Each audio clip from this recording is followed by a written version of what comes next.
Hello and welcome to Pabbly. So today in this video, we are going to discuss the top 10 Shopify automations that you can set up with Pabbly Connect. So we all know Shopify is one of the most popular platform to build your e-commerce business. And today we are going to discuss the top 10 Shopify automations that you're going to help in your business. You can actually automate the process of adding or creating a new invoice on every Shopify order. For example, if you're using an invoicing software like Zoho Invoice and you are using Shopify for your e-commerce store. Now using this automation, whenever you are going to receive a new order in Shopify, automatically with the same details an invoice will be created in Zoho Books. After this, you can actually automate the process of creating some blocks for your Shopify store as well. You can use AI platforms like OpenAI to generate the blocks and automatically post them on your Shopify account. Also, you can actually automate the process of adding a customer into some other platform like Quickbooks. So if you're using Quickbooks for invoicing and every time you receive an order, you want to add the customer who placed the order in Quickbooks. So you can automate that process as well. Other than this, if you want to send some kind of notification to your team members for an abandoned cart or a failed payment on Shopify, you can actually automate that as well. Like whenever a customer abandons a cart on your Shopify store, or automatically a message will be sent to your team members on Slack or any other platform of your choice. Also, we are going to see how you can actually automate the process of sending discount codes. So for example, if some of your customer cancels their order, then you can automate the process of sending a discount code so you can make them reorder the product as well. So you don't lose sale anymore. So all of these automations are amazing and the possibilities with automation are endless. So without any further delay, let's start with this complete guide and understand in a step-by-step manner that how you can set up all of these automation all by yourself. In this video, I'll show you how to automatically add discount tag to Shopify customer when they signed up in MemberPress. So assume that I'm selling a membership via MemberPress plugin, and if any of my existing customer is taking that membership, I would like to provide them a discount. Now in order to provide this discount, I'll have to manually check that whoever is signing up here in the MemberPress is actually an existing customer of Shopify or not. If the customer is an existing customer of Shopify, I'm going to manually assign that discount code in the customer's profile. Now I would like to entirely automate this process with the help of an automation software. So what will happen, every time the customer is going to sign up here, firstly the automation will check that whether this customer is an existing customer of Shopify or not. If the customer is an existing customer, it will automatically assign that discount tag into the customer's profile so that the customer can easily access that discount in his Shopify account. So if you also want to set this MemberPress and Shopify automation for yourself, come with me and I will show you the whole process step by step.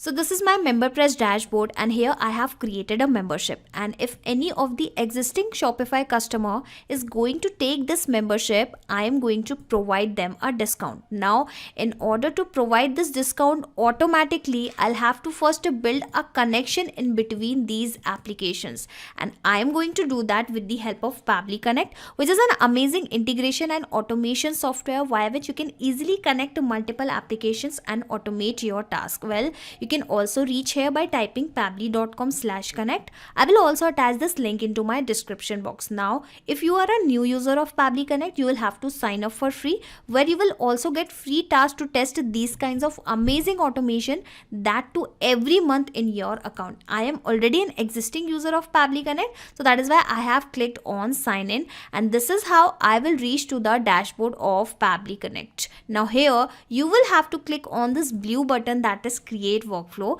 and simply provide a random name to your automation, to your workflow. So I am providing the name here as when customers signed up in MemberPress. Okay, customers signed up in MemberPress, assign discount tag in his profile automatically. Okay, now click on create, and after this you will find two boxes in front of you. These are actually trigger and action. So trigger means when this happens, action means do this. So whenever this happens, do this. Understand with an example also. Whenever a sale happen in a payment gateway application, let's say send an email via Gmail application automatically, and here according to our use case, whenever the customer is going to sign up into the MemberPress account, automatically check whether this customer is an existing customer or not. not.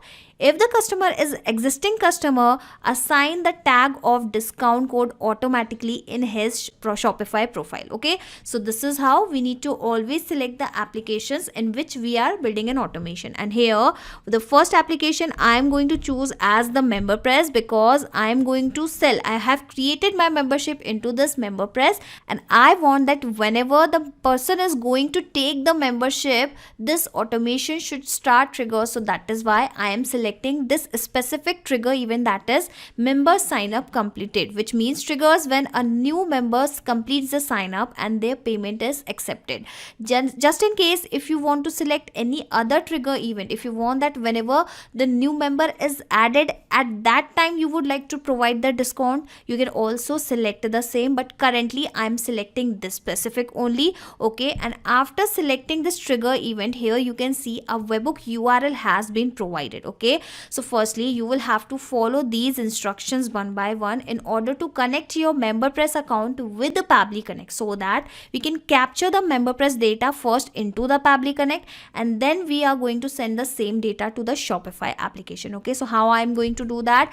Firstly, you'll have to copy this webhook URL. Now it is saying that navigate to the MemberPress add-ons developers tools. Okay, so this is my MemberPress dashboard, and here I will select this add-on settings. Okay, again read the instruction. Now it is asking that make sure that the developer tools add-on should be active. Well, currently it is actually green in color, that means it is actually active.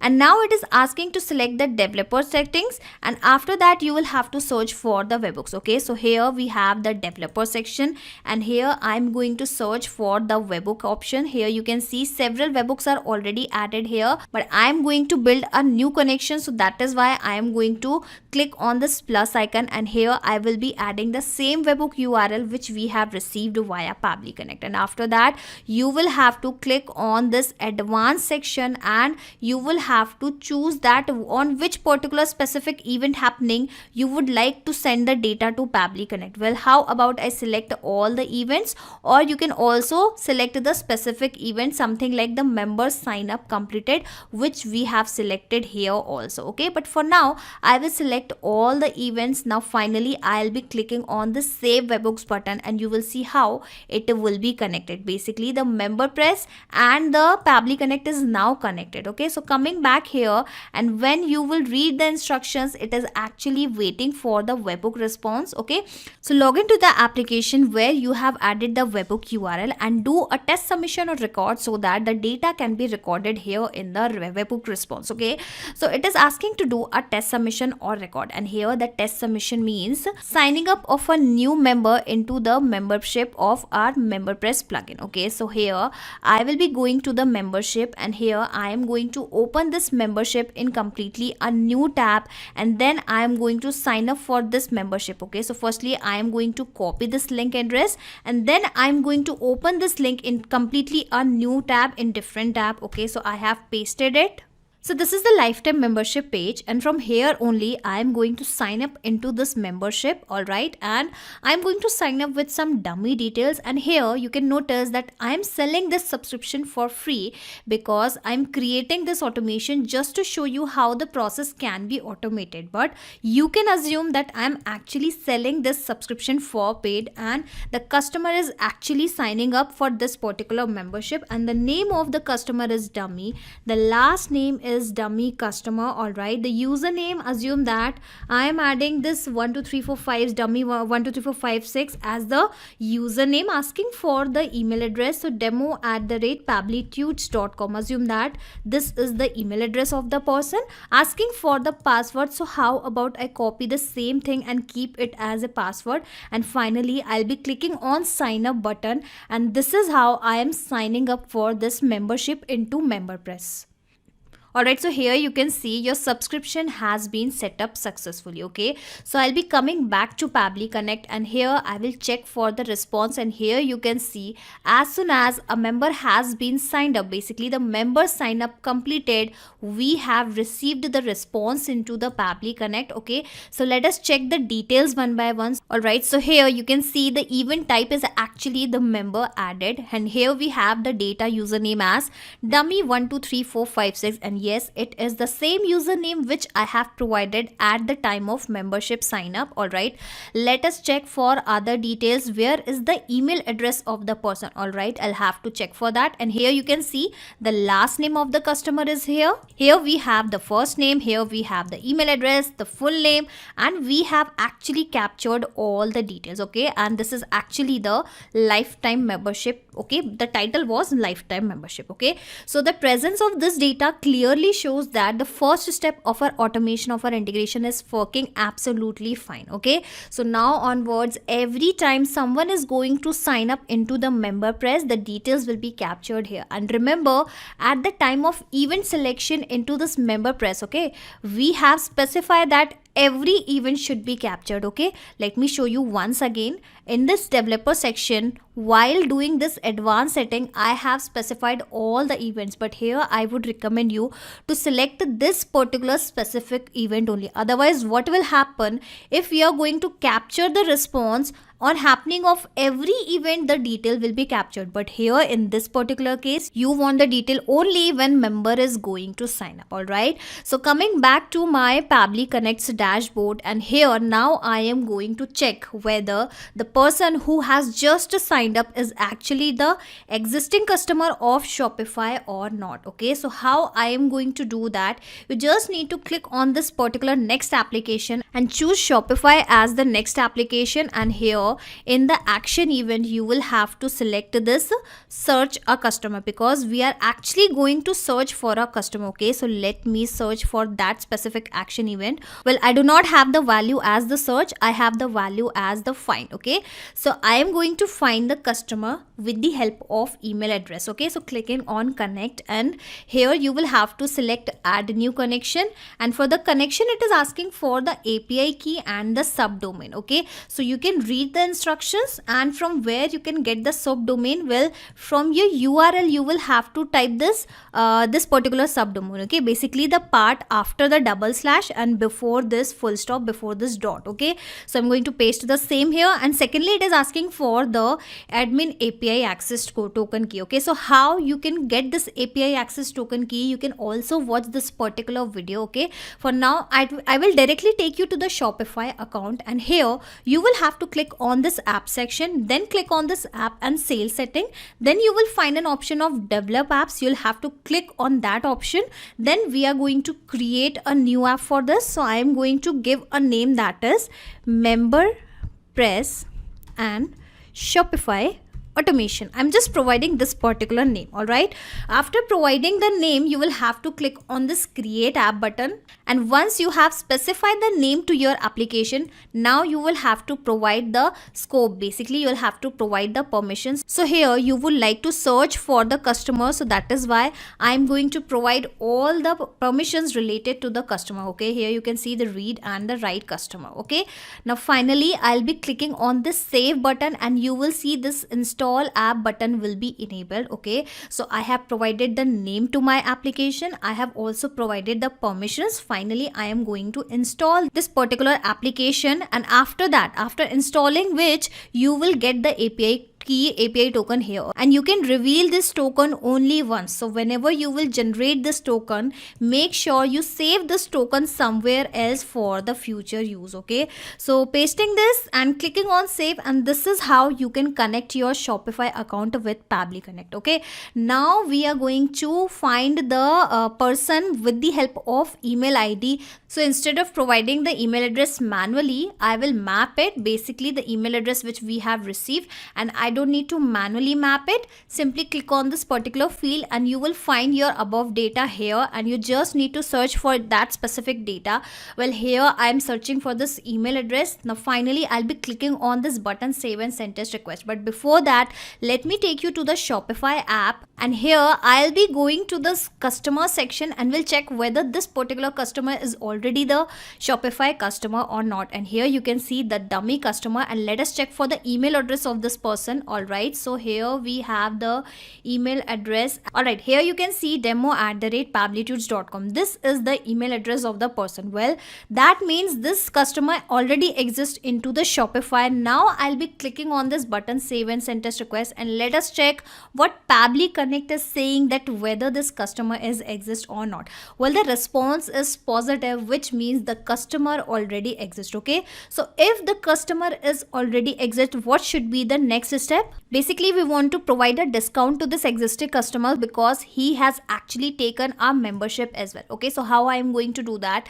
Well, I am going to assign this specific code. Okay, I'll directly take you this discount section, and here I have created the discount code as the Pabbly25. Okay, so if I will add this particular ad in this profile, in the profile of this customer, okay, as a tag, here you can see the tag option is available.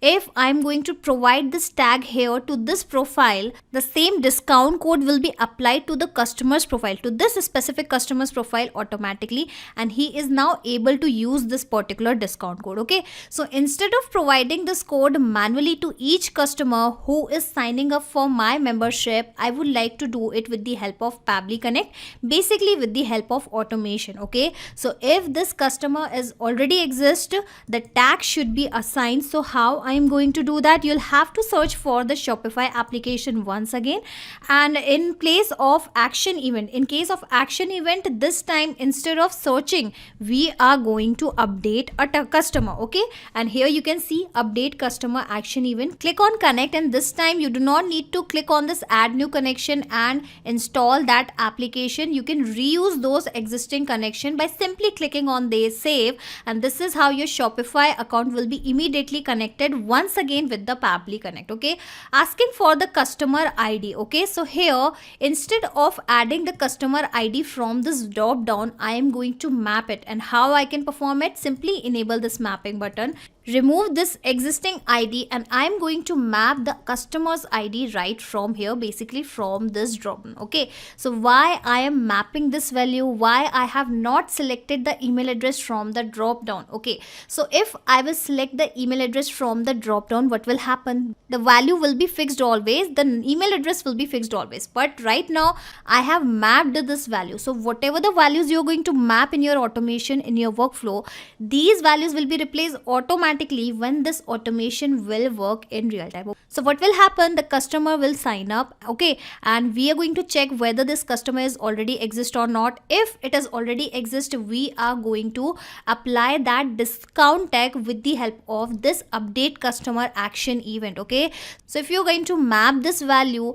will be replaced automatically with some other customer's ID. Okay, asking for that which particular data you would like to update. So here I just need to update the tag value, and rest of the things should be same. Okay, I don't need to change it anything other than this tags. So that is why I am going to provide only the tag value, and I will keep all the fields blank. Okay, so here I am going to assign the tag manually. Okay, because this code will remain same. I am not going to change this code, I am not going to modify this code. So I have copied my discount code from this particular section and pasted it here, and what will happen? The customer will be updated automatically by simply clicking on this button. Okay, so firstly let me take you to the customer's profile, and here you can see currently this customer does not have any tags assigned. Now I'll be clicking on the save and send test request button and wait for the response.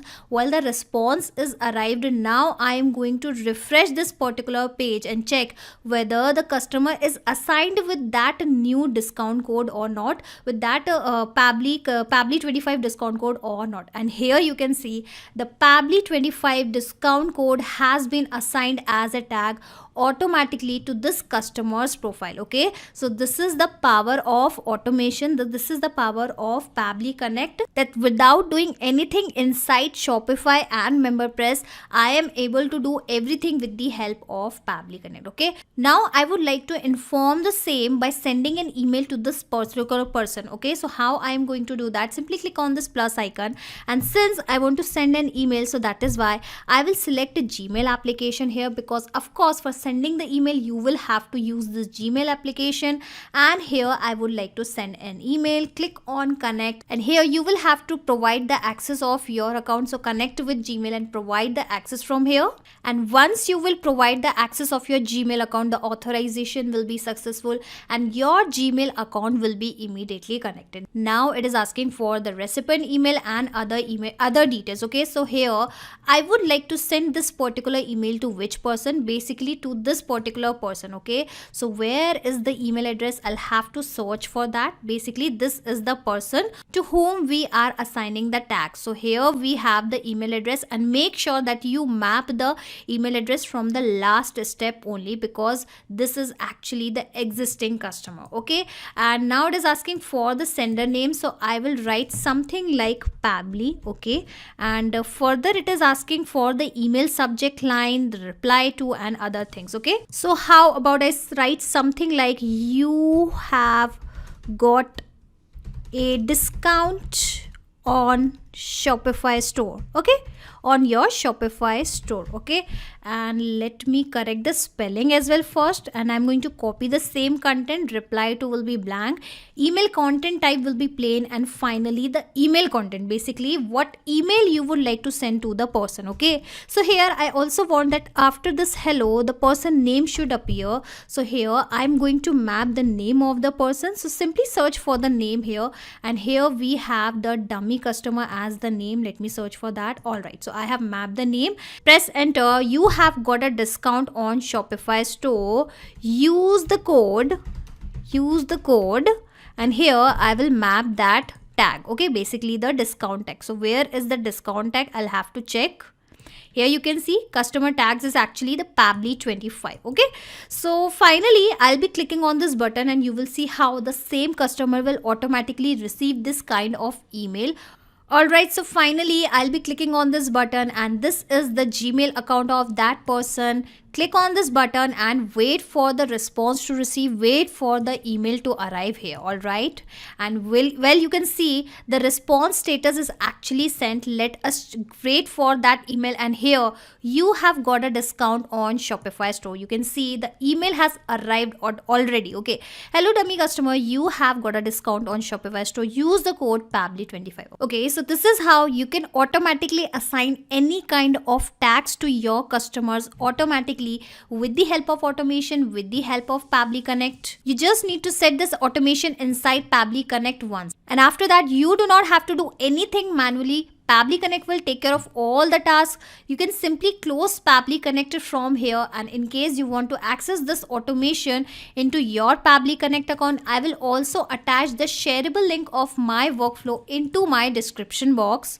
You just need to click on this link and sign up for free in the Pabbly Connect, and the same workflow will be cloned into your Pabbly Connect account, that too for free. How to create and schedule blogs in Shopify automatically. So if you're writing blogs for your Shopify website, then today I am going to show you an amazing idea where you just need to add your blog title along with the date into your spreadsheet, and after that the blog will be created automatically on the same date which you have specified into your Google Sheets. Yes, it is possible. You just need to build a connection in Google Sheets and Shopify with the help of an automation software, and after that whatever the title you are going to add here along with the date, on the very same date the blogs will be published automatically into your Shopify website.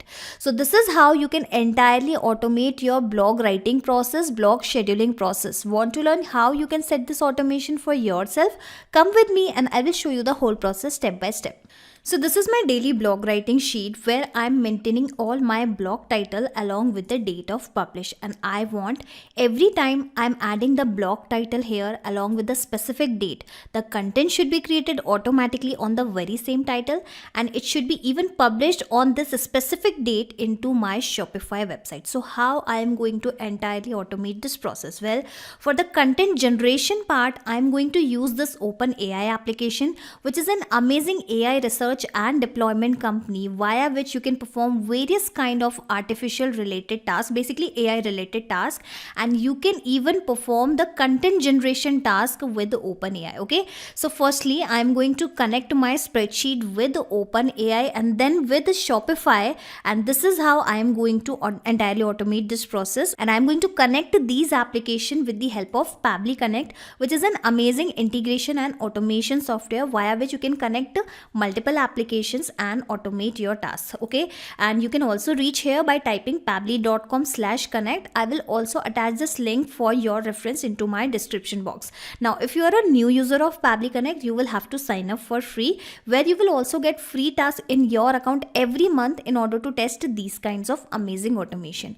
I am already an existing user of Pabbly Connect, so that is why I've clicked on sign in and then I have clicked on access now, and this is how I have reached to the dashboard of Pabbly Connect. Now after reaching here, you will have to click on this blue button that is create workflow and simply provide a name to your workflow, to your automation. So I am providing the name as automatically publish scheduled blogs in Shopify via Google Sheets. Okay, now click on create and then you will find two boxes in front of you.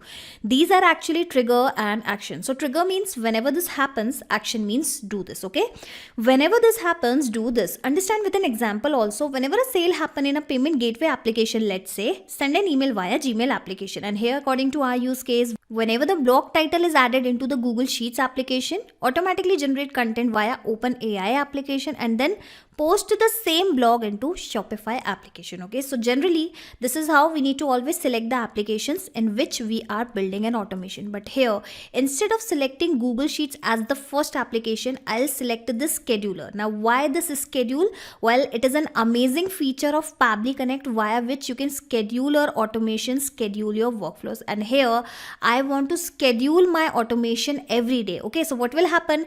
Every day this automation will run and it will check whether the date mentioned into the spreadsheet is actually equal to the today's date or not. If it is actually equal to the today's date, then it is going to generate the content, then it is going to publish the blog into the Shopify website. But if that date is not actually equal to the today's date, in that case the automation will not proceed. Okay, so that is why here as a first application I am choosing this schedule. And how often you want to run your workflow? Well, I want to run every day. I want that every day that automation should go and check whether is there any blog post schedule for the today's date or not. Okay, coming back to Pabbly Connect, and here I want that this automation should be executed for 11 a.m. Okay, so I am going to change the timing here as 11:00 a.m. all right, clicking on save, and you will see that this automation has been scheduled for every day and it will be executed every day at 11 a.m. Okay, so what should be the next step? So every day at 11 a.m. it will actually fetch the data of the Google Sheet. Basically it is going to check for the date. Basically it is going to match for the date. Okay,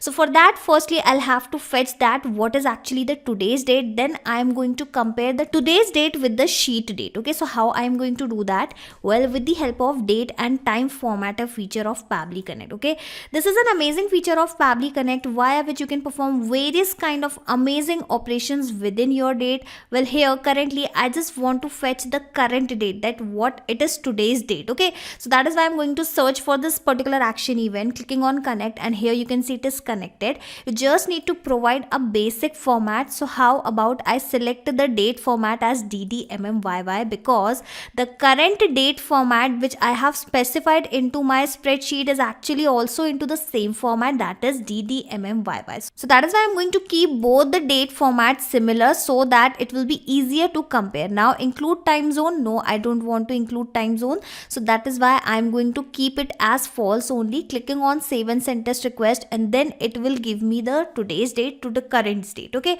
and today is 14th of January 2023. Okay, now I will have to compare this date with the Google Sheets date. So how I am going to do that? So you'll have to click on this plus icon and we are going to fetch the Google Sheets data. How? Okay, so you will have to search for the Google Sheets, and in the action event we are going to search for the lookup spreadsheet row, because I would like to look up a specific value. Basically, I just want to look up the value of the date, and if that date is matches to the current date, then it will fetch out the data of that particular row. Okay, so let me show you how you can do that. Click on connect first, and you will have to firstly connect your spreadsheet in which you are having all your block titles. Okay, so you will have to click on this add new connection and provide the access of your Google Sheets, but I will go with this existing connection only because I have already made the connections with the Pabbly Connect. Okay, so it will be connected immediately, asking for the spreadsheet name. Okay, so whatever the spreadsheets are available into my Google Sheets account have started visible here. Okay,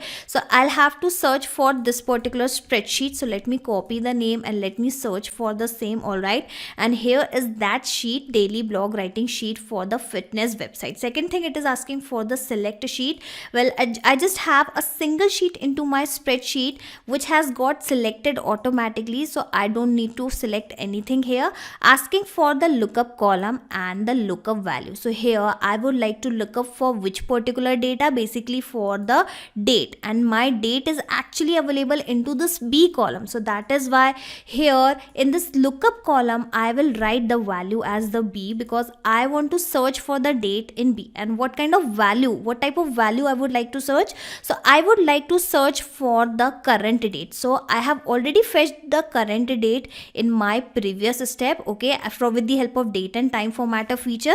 So I'm going to search for this date only, and I don't need to manually copy and paste this date. I'm going to map it, and mapping is very simple in Pabbly Connect. Simply click on this field and you will find the above data here in the drop down, and this is how by selecting that particular value you can map the data. Now what is this mapping all about? What is the significance of mapping? I'll tell you quickly. I'll tell you later in the video only, but for now we are going to add the value to be searched in the column. The response will return the 100 searched rows only. Okay, so here I have provided that I want to look up for this particular date. Include header in response. Well, I would recommend you to always go with this true. Why? I'll show you within the video only. Sort value, keep it as top, and clicking on save and send test request, and you will see the system will go to the column B and it will search for this specific date. So currently into my spreadsheet I have this date for 2 times, basically into this row 2 and into row 3. Okay,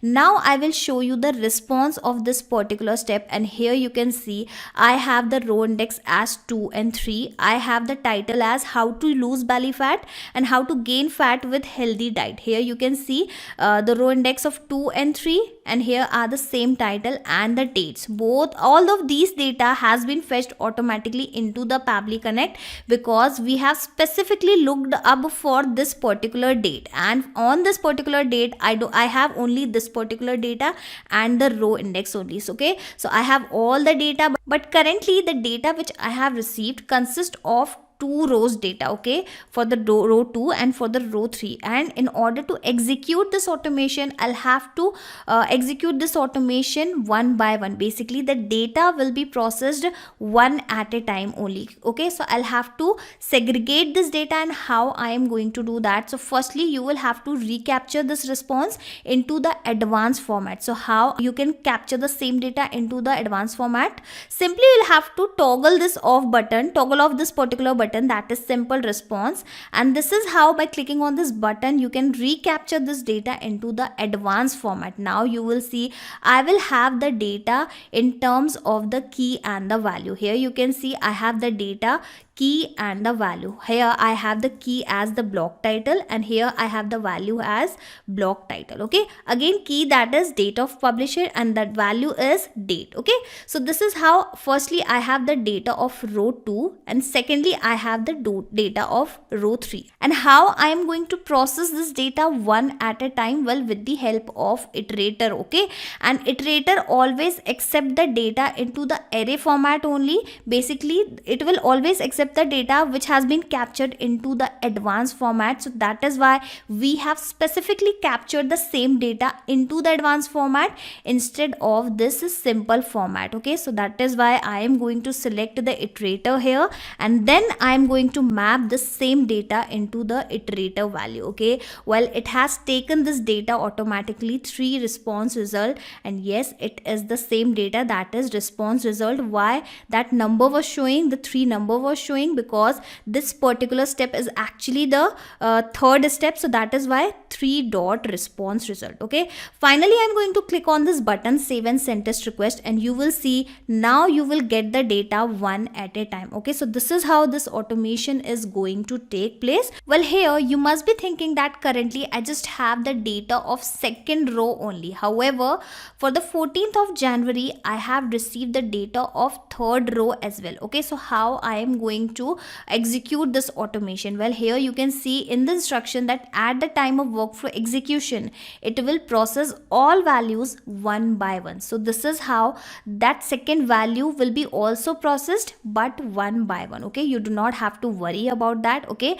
so once we have the data, we have the title, now we are going to generate the article on the very same title with the help of OpenAI. So after clicking on this plus icon, you will have to search for the OpenAI application via which we are going to generate the content automatically, and for that you'll have to connect your OpenAI with the Pabbly Connect, and for the connection it is asking for the token which you can get from this particular link. All right, and here you will get a token. Basically you will have to generate a new token from here. Okay, and after generating the token, okay, firstly I'll have to log in into this application.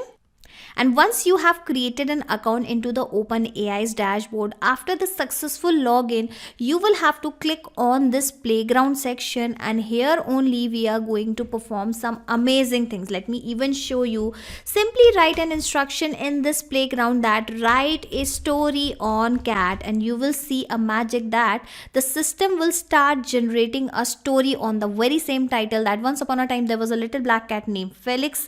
He lived with a small family in a small apartment into the city. And did you notice that what an amazing story it has started writing automatically, basically with the help of AI. Okay, not just the stories, you can even write the essays, the poems, you can even start writing the emails, you can even generate the automatic reply for your YouTube comment. Okay, so write a reply for the YouTube video comment, and here I'm also going to write a comment as nice video. Assume that someone has actually posted this comment, and now I'll be clicking on submit, and you will see how this application, the OpenAI, will start generating the response for the same. And even I have made a typo error, a spelling error, then also it has provided me a very nice reply. It has generated a nice reply. Thank you, I'm glad you enjoyed. Okay, write a reply for the YouTube video comment, nice video, and thank you, I'm glad you enjoyed it. Okay, so this is how by simply providing an instruction here you can perform n number of tasks, you can do various kind of amazing things with the help of OpenAI. So let me show you these settings which are available at the right hand sides briefly, very quickly. Okay, firstly it is asking for the model.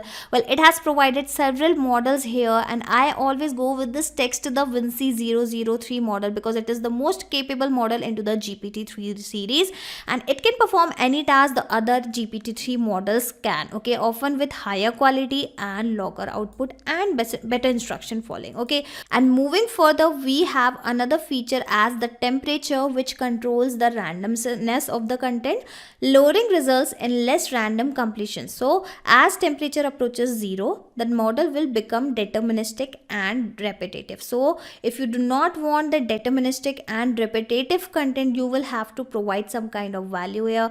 Another thing we have in the list is maximum number of tokens to generate. Requests can use up to 2048 or 4000 tokens shared between the prompt and the completion. The exact limit varies by the model, and one token is roughly 4 characters for a normal English text. Okay, I'm repeating this line once again. One token is roughly 4 characters for a normal English text. Okay, so basically you can actually set the number of characters which you would like to generate for your content from this particular setting. Asking for the stop sequence, enter sequence and press tab. Up to 4 sequences where the API will stop generating the further tokens. Okay, the returned text will not contain the stop sequence. Okay, so here you just need to provide the value of 4 characters. Okay, so let's say I'm using these 4 characters as a stop sequence, and as soon as I'm going to click over here, it will be start considering as a stop sequence. Okay, so after any kind of instruction, write a reply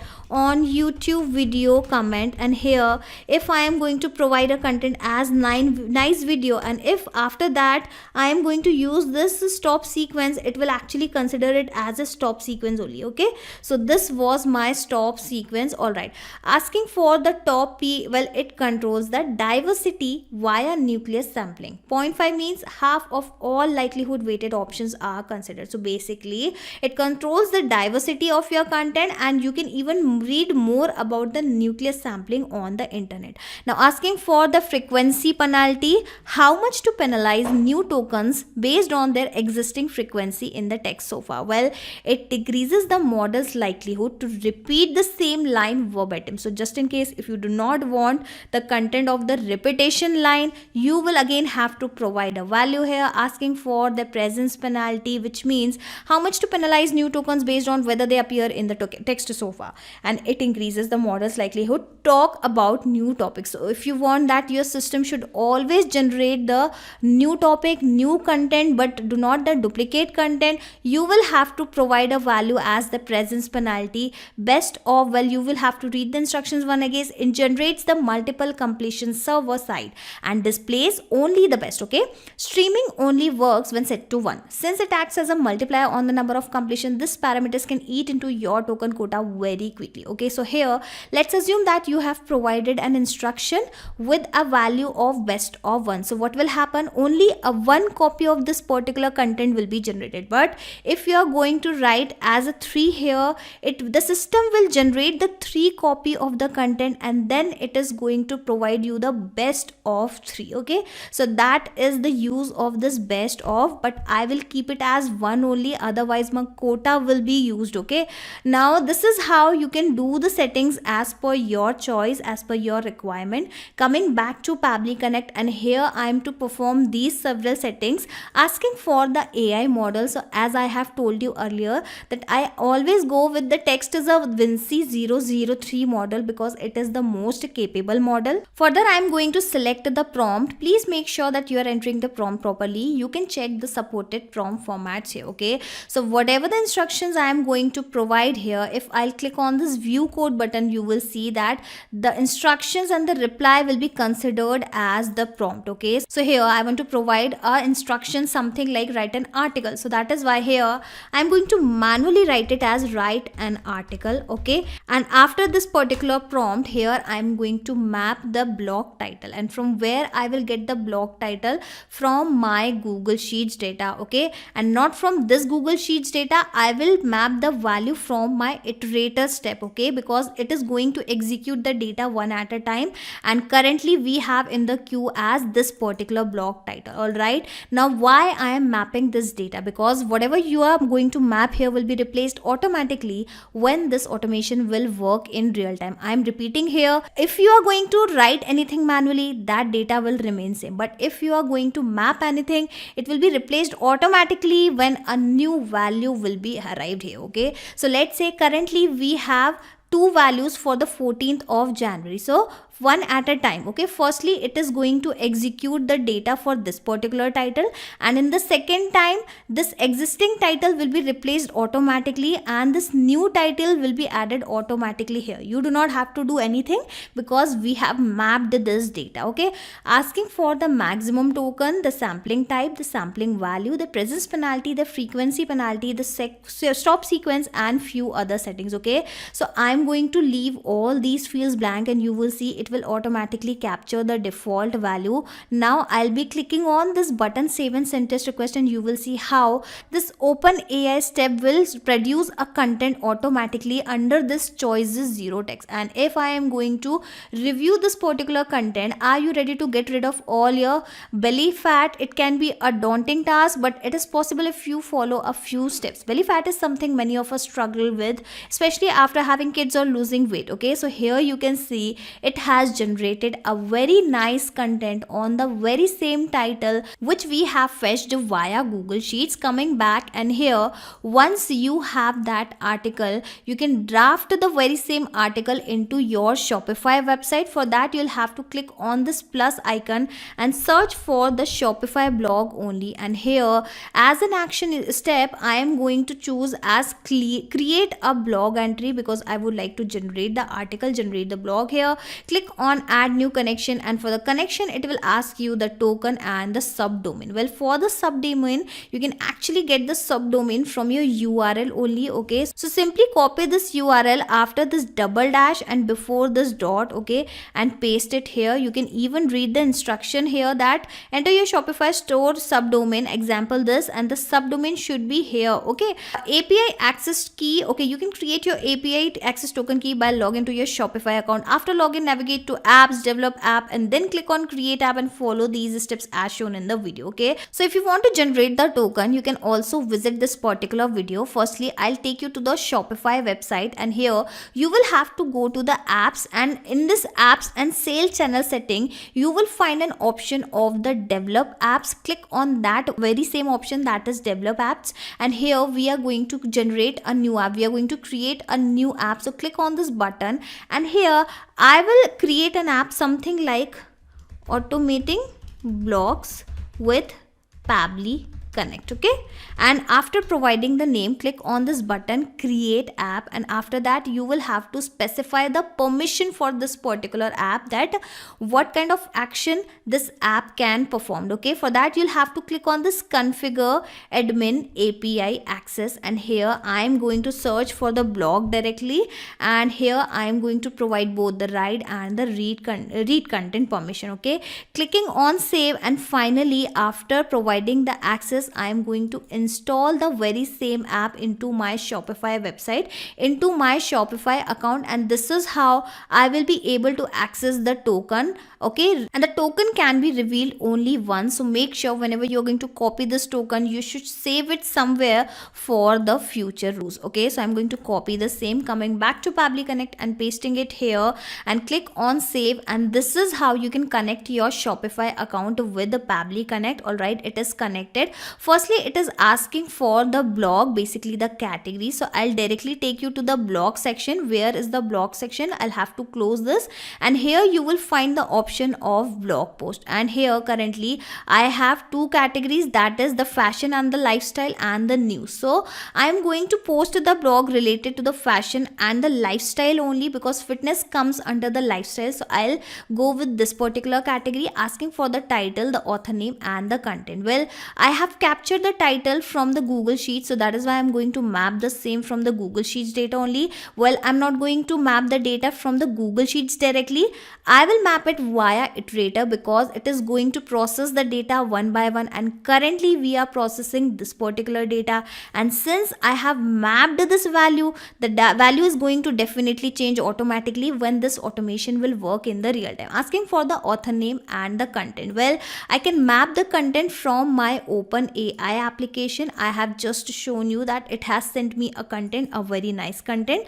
Now it is asking for the featured image, URL, and the author name. So either you can provide the author name manually, but that author name will remain same, it will not change. So just in case if you want this author name to vary automatically, you can also add one more column here as the author name, and whatever the person have written these articles, you can mention their author name. Let's say author name 1, okay, author name 2, okay. And when I'm going to fetch the data with the help of this spreadsheet, okay, let me show you, with the help of this lookup value, next time I will actually receive 3 values instead of 2 values. Basically I will actually receive 4 values instead of 3 values. Currently I have received the row number number, the blog title, and the date of publish. But in the next time, I will receive the author name as well. And along with this author name, just in case if you want the featured image URL also, you can also add one more column into your spreadsheet only and add the featured image URL here. But currently I'm not going to show you. I hope you have understood the concept that how you can fetch the data of each row automatically with the help of Google Sheets lookup spreadsheet rows. Okay, coming back to Pabbly Connect, and here currently I'm going to write the author name manually only. So assume that the author name is actually the demo author, so I will be writing this particular name only in front of you. All right, let me correct the spelling, and I'm not going to provide any featured image URL, the excerpt, the text. As I've told you, just in case if you want all of this data to appear automatically, you can add as many as columns here as per your requirement. Okay, is published? Well, currently I'm not going to make it published because OpenAI says that whenever you are going to generate a content with the help of OpenAI, do not publish it on the live website. Firstly, make sure that you review that particular content,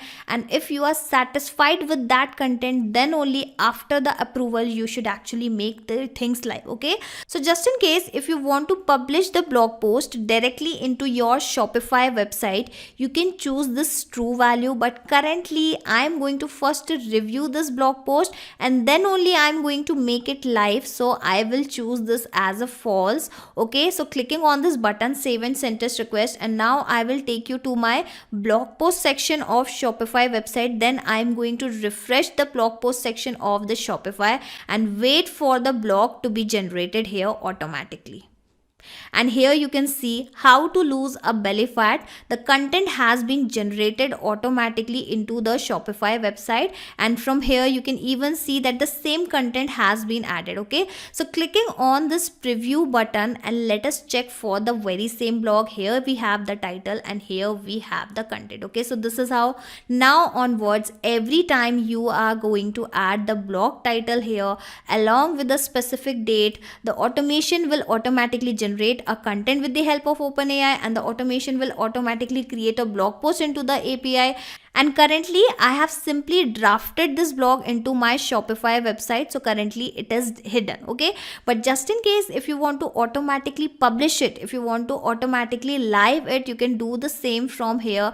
But again, I would recommend you to first review the content which has been generated with the help of AI. Okay, so this is how now onwards every time you are going to add the blog title along with a specific date, it will be published automatically or it will be drafted automatically into the Shopify website. For that, you just need to create this automation inside Pabbly Connect once, and after that what will happen, every day the automation will execute and will fetch the current date first, and first it is going to check whether the current date is actually matches any of the date. If it will find any matches date, if it will actually fetch the data of the whole row into the Pabbly Connect, and this is how on the very same data it is going to generate the content automatically with the help of OpenAI, and the same content will be drafted automatically into the Shopify website.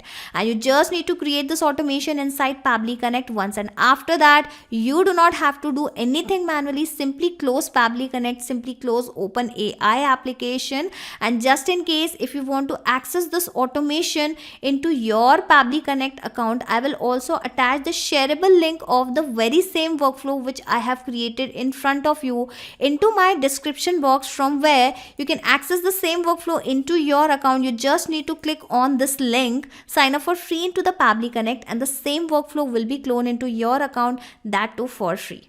If you're creating articles for your Shopify blogs, then this video is for you, because here I'm going to teach you how to write blogs for Shopify automatically. So you just need to add your blog title into the spreadsheet, and after that the blogs will be created automatically and it will be even published automatically in your Shopify website. For that, we just need to build an automation in between Google Sheets and Shopify, and after that every time the titles are added, the blogs will be generated automatically. So if you also want to automate your blog publishing process into the Shopify website, come with me and I will show you the whole process step by step.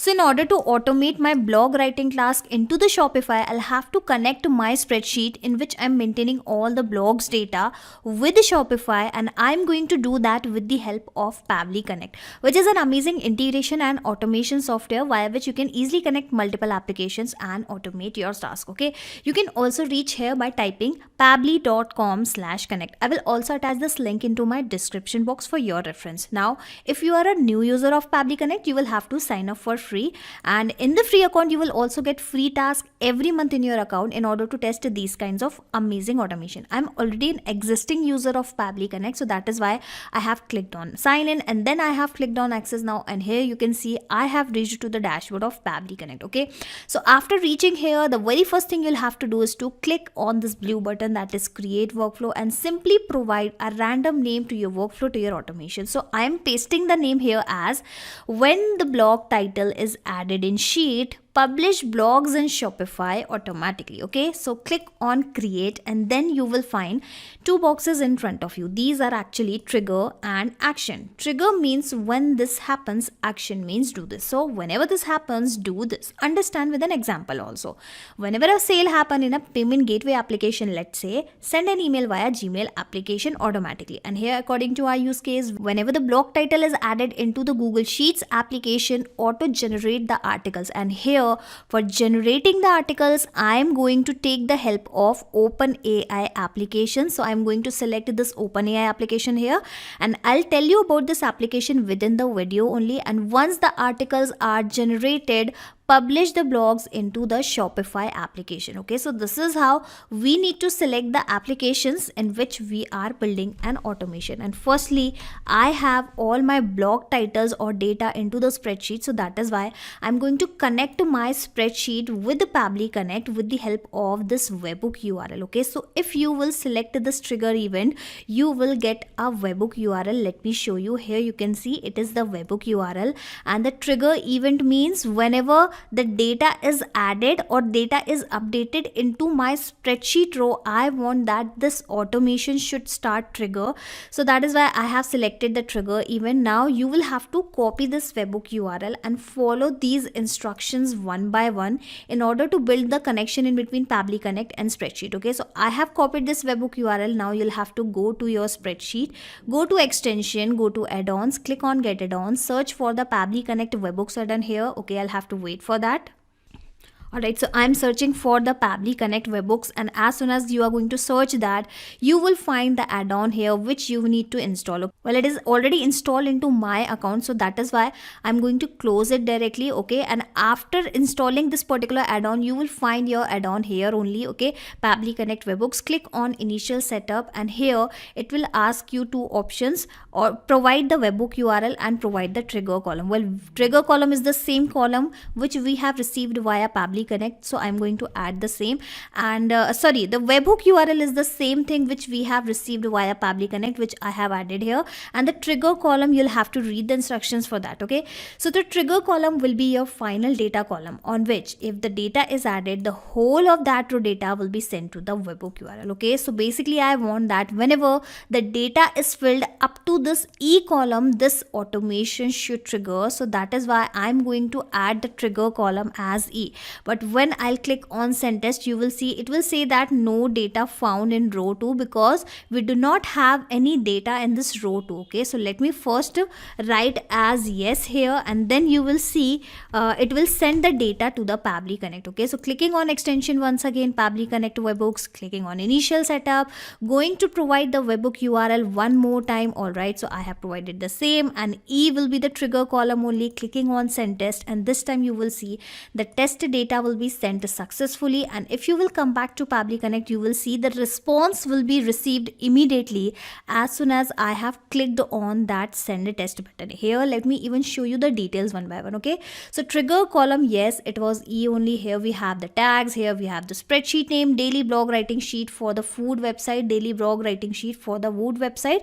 Well, in place of food website, I think I should rename my spreadsheet name, because this is not for food website, it is actually for the the fashion website. Okay, so I have changed the name, and then I'll go back to Pabbly Connect and clicking on this recapture webhook response button. But because I would like to recapture the correct response, clicking on extension, clicking on here, initial setup, and I'll be sending the same data one more time. All right, I'll have to wait for that, clicking on send test, and you will see the same data will be sent successfully. And now onwards, now when I'll check this particular data, all right, I'll have to wait for the webhook response. And here you can see the response has been received, and yes, we have the trigger column as E, and this time I have the spreadsheet name as daily blog writing sheet for the fashion website. Okay, let us also check other details. All right, so here I have the blog title, that is best winter season essentials. Okay, let me cross check whether it is the same title or not. So before that, I'll have to click on submit and close this. Here you can see the setup was configured successfully, and yes, it is the same title, best winter season essentials. Here we have the author name, the featured image URL, and the tags, and of course the publish box. Yes. Okay, let us cross check, and here we have the featured image URL, the author name, and here we have the last column. Okay, so we have captured all the data in the Pabbly Connect. Okay, so this data clearly shows that the connection in between Google Sheets and Pabbly Connect is working absolutely fine. And now onward, as soon as I'm going to add new data here, the same data will be automatically be received via Pabbly Connect. But before that, you will have to enable this send on event option. So I have clicked on that particular option, and you will see a tick marked will be visible in front of this particular option. Okay, so after that, now onwards, what will happen, the data will be sent on event. Here event means adding up of a new data into the spreadsheet. Okay, and here I would like to give you one more suggestion, that whenever you are working with the Google Sheets and Pabbly Connect, make sure you either work into the incognito window, or multiple Gmail accounts should not be logged in. Okay, I'm repeating this again, either you should work into the incognito window or multiple Gmail accounts should not be logged in, otherwise the data will be not received via Pabbly Connect. The authorization error will arrive. Okay, so coming back to Pabbly Connect, and our first step is completed. Now I would like to generate the blog automatically, and then I would like to send the same blog, I would like to publish the same blog on Shopify automatically on this particular title. So how I am going to do that? Well, in order to create the blogs automatically, I will use this OpenAI application, which is an amazing AI research and deployment company via which you can perform various kinds of artificial intelligence work. Here you can even talk with this particular software in a human language. I'll show you how this software is going to perform the operations with the help of artificial intelligence. Okay, in action event, you'll have to select this generate content, and you will have to then connect your OpenAI with Pabbly Connect, just like we have connected Google Sheets and Pabbly Connect. For that, you'll have to click on this add a new connection and provided the token. Okay, so from where you will get this token, what is this OpenAI, how you can reach here, what is the use of this OpenAI, I'll show you everything in detail. Okay, so open the browser, and here you will have to type openai.com. Okay, so this is how you can reach to this particular website, and currently it is into the beta mode, and currently it is free, so you can create your free account after clicking on this sign up. Okay, after clicking on this API button, you can create your free account from this particular sign up button. I already have an account into the OpenAI, so I'm going to directly log in.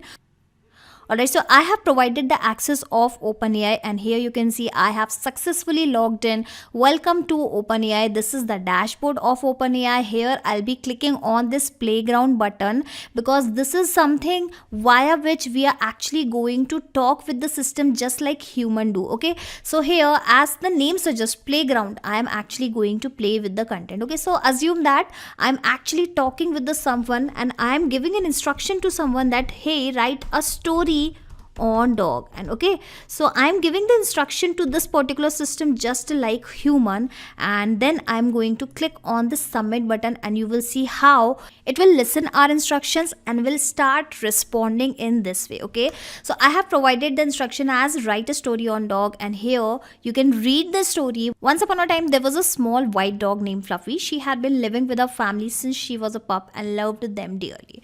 She was always so excited to see them come home from work or school and would run up to them with her tail wagging and her tongue out. Okay, so here you can see what a story it has generated automatically.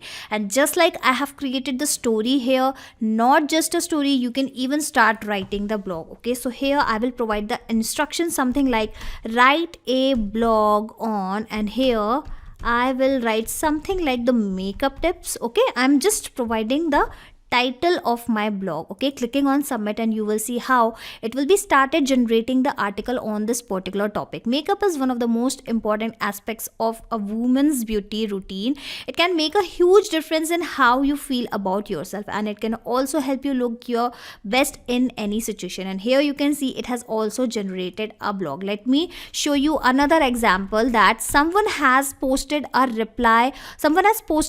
comment on my YouTube channel that it's a nice video. Now how I can generate an automatic reply for the same comment. Okay, so write a reply to the YouTube video comment, and after this hyphen I'm going to provide the comment something like the nice video. Okay, and now I will be clicking on the submit button, and you will see how it has generated a reply that thanks for the kind words, I'm glad that you enjoyed it. Okay, so this is how you can perform various kinds of operations related to content with this playground section with this OpenAI. Okay, and I'm going to connect this OpenAI with the Pabbly Connect, and I'm going to generate the articles with the help of this OpenAI with the help of automation only. You do not have to even provide the instructions manually every time in order to generate the articles. Okay, simply connect your spreadsheet with OpenAI and simply provide the titles here, and you will see how the blogs will be published automatically into the Shopify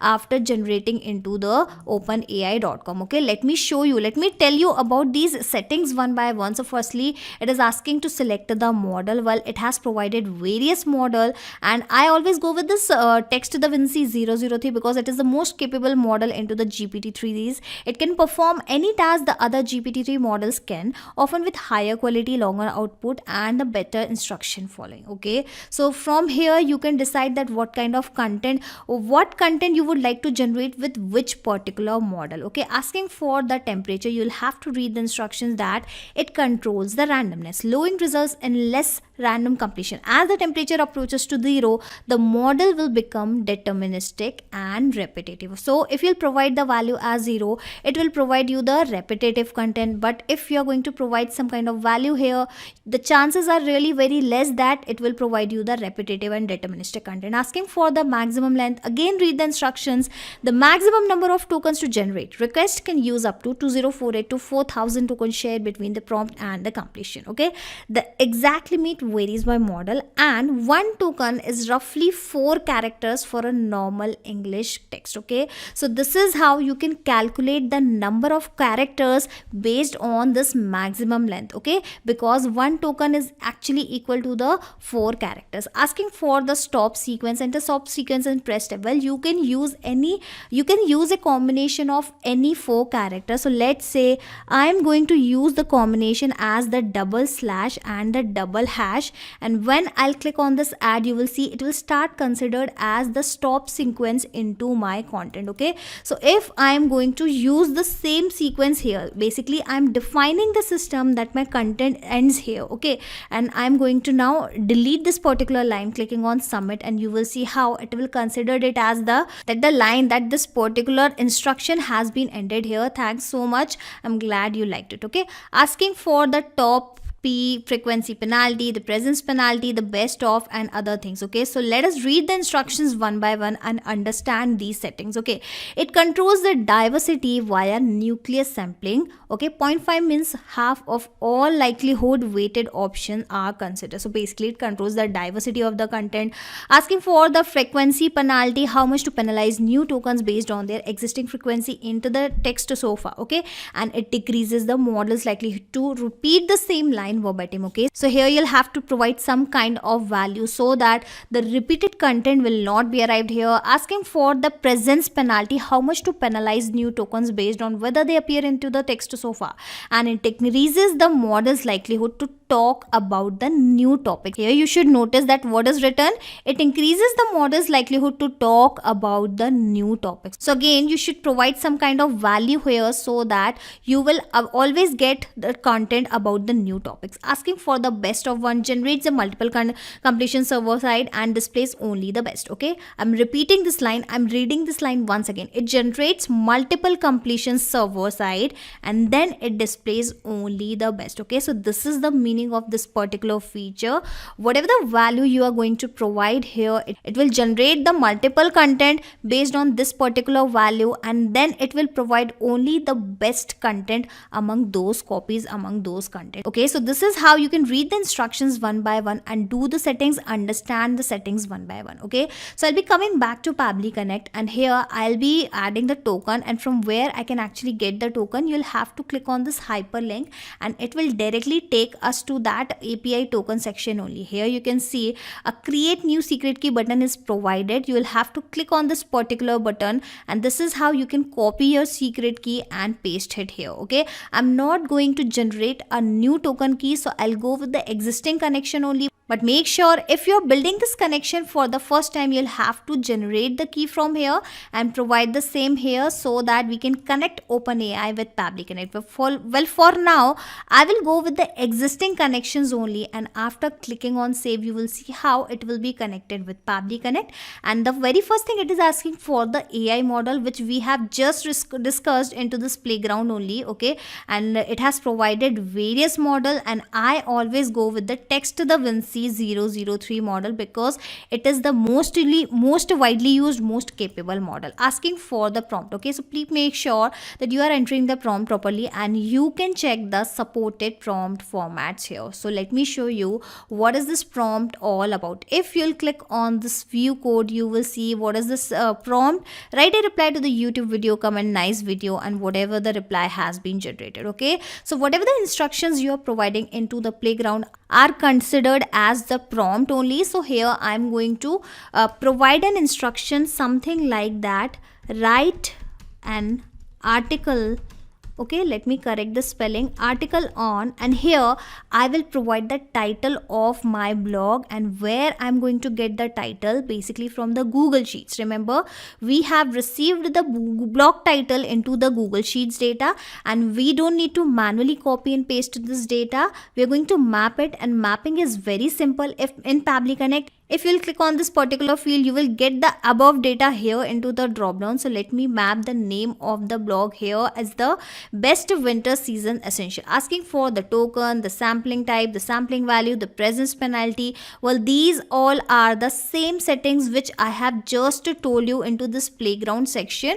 And here I'm not going to provide any value here because it can directly take a default value. So that is why I'm leaving all these fields blank. Okay, now I'll be clicking on this button save and send test request, and you will see how the content will be generated automatically on the very same blog title. I'll have to wait for few more seconds here. And here you can see the response has been received, and let me show you under this choices 0 text you will find your content. I'll have to check whether the content has been provided or not. Okay, alright, this field is blank because instead of this choices 0 index, I had to check the content into this choices 0 text. Okay, so this is the text. As the temperatures drop, it's time to start thinking about the winter season essentials. With the cold winter months ahead, it's essential to have certain items that can help you stay warm and comfortable during this time of year here. Okay, so here you can see a very nice content has been generated automatically with the help of OpenAI, with the help of Pabbly Connect, and now I just need to publish this content into the Shopify website. For that, you'll have to click on this plus icon, and here I'm going to search for the Shopify only. Alright, here is the Shopify, and now I'm going to connect to my Shopify website with Pabbly Connect. But before that, in the action event, we are going to choose this create blog entry action event. Okay, create blog entry action event. Now I'm going to connect my Shopify account with the Pabbly Connect. So you'll have to click on this add a new connection, and it is asking for the API access key and enter the subdomain. All right, in order to get your subdomain, enter your Shopify store subdomain, example this, and the subdomain will be this. Okay, so here into the Shopify I have this URL as this, so that is why the subdomain will be this particular. Okay, before the my Shopify and after this double slash. Okay, I'm going to copy the same and I'll be pasting the same here, asking for the API access token. So how you can get it, go back to your Shopify account, and here you will find an option of apps. You will have to go to app section, click on app and sales channel settings, and here we are going to develop a new app for this connection. Okay, so click on this create an app button and simply provide a random name. So let's say I'm providing the name as app for creating blog. Okay, now click on this create app, and here you will have to configure the settings. Basically you'll have to provide the permission that this particular app can do what. Okay, so here I'm going to search for the blog, and then I will provide the settings that it can actually read or write the content. Okay, click on this above save button, and after that you will have to install this particular app. Okay,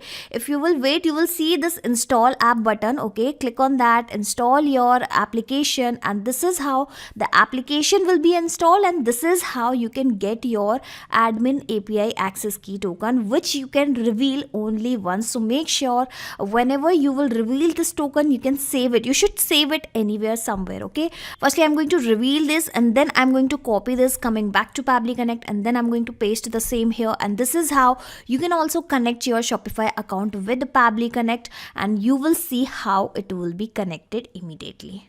So Shopify is connected, and it is asking for the few details which will required for the blog creation. The very first thing it is the blog. Okay, so in which particular blog category you would like to create a blog, you would like to publish a blog into the Shopify. So I would like to create the blog into this fashion and lifestyle category, asking for the title. So remember, we have already provided the title into our spreadsheet, and the data of the same has been captured via Pabbly Connect. So I am going to map the same data right from here. And again, as I have already told you that mapping is very simple in Pabbly Connect. You just need to click on this particular field, and the above data will be visible here. Now just to map your title, where is the title? Okay, here you can see best of winter season essentials. I'm mapping this particular title. Okay, and what is the importance of mapping here? So if you're going to map this data will be automatically replaced when this automation will work in real time. Okay, so let's assume that this automation is working for the next time, for the second time. In that case, the second title will be picked up via Pabbly Connect, and it will then replace this existing title automatically with the previous title. So this is the power of mapping, and this is how this automation is going to take place. Asking for the author name, again search for the author name from the Google Sheets data only. All right, it is the same. Asking for the content, well, we are going to map the content not from the Google Sheets but from the OpenAI step under this choices zero text. Remember, we have received the content in this choices zero text. Okay, so I have mapped the content as well, asking for the featured image URL. So let me search for the URL as well. All right, it is the same URL. Let me even show you what kind of URL what kind of image URL we are actually going to provide into our content. All right, this is the same image URL. Okay, asking for the summary, tags and publish. Well, I have not taken any excerpt or summary column in this particular spreadsheet. Just in case if you want to provide the excerpt or summary to your content, you can take that particular value, take that particular column here. Okay, since it is not mandatory, it is not compulsory, so I will leave it blank. Asking for the tags. So do I have taken the tags? Yes, I have the tags. Okay, so I'm going to map the tags here from the Google Sheets data. Again, asking for the is published. Okay, so here if you're going to choose true, the blogs will be published automatically automatically into my Shopify blog. If you're going to choose false, the blog will be only drafted. Okay, so here I would recommend you that as a blogger, you should first choose it as a false. You should first review the content which is being generated via OpenAI, because this is something generated via AI, not via human. So you should first review the content. If you are satisfied with the content, then you can directly publish the content. Okay, but for now, in this particular video, in this particular automation, I'll go with the true only, so that I can show you how the blogs can be published automatically. So I'll be clicking on this button, save and send test request, but let me first open the blog section of Shopify. So here, close it. And into this blog post, currently I have the latest blog as how to create and schedule bulk post in WordPress, and in total I have the seven blog posts. Okay, coming back to Pabbly Connect, clicking on this button, save and send test request, and wait for the response, wait for the blog to be published automatically into my Shopify website. And here you can see the response has already arrived, and it is clearly showing that the blog has already published. Going back here, going to refresh my Shopify account, and let us wait, let us check whether the blog has been published or not. And here you can see it is showing that 8 blog posts. Earlier it was 7, now we have the 8. It is the same title. Let me click on this button, view blog post, and let me check my blog. And here you can see it is the same image URL, it is the same blog title, and it is the same content which we have generated with the help of artificial intelligence, with the help of OpenAI software. Okay, so this is how, by connecting your spreadsheet, OpenAI and Shopify with the help of Pabbly Connect, you can start generating the articles automatically for your Shopify website. You simply need to connect these applications with the help of Pabbly Connect once, and after that you can simply close Pabbly Connect, you can simply close your OpenAI application and sit back and relax, because Pabbly Connect will take care of all the tasks in the backend. You do not have to do anything manually. Now you must be thinking that what is the importance of this E column, this yes? Well, I have added this column because a lot of people want to execute this automation on the basis of instructions. Let's say if they are providing the value as yes, then only the blog should be created or published into the Shopify website.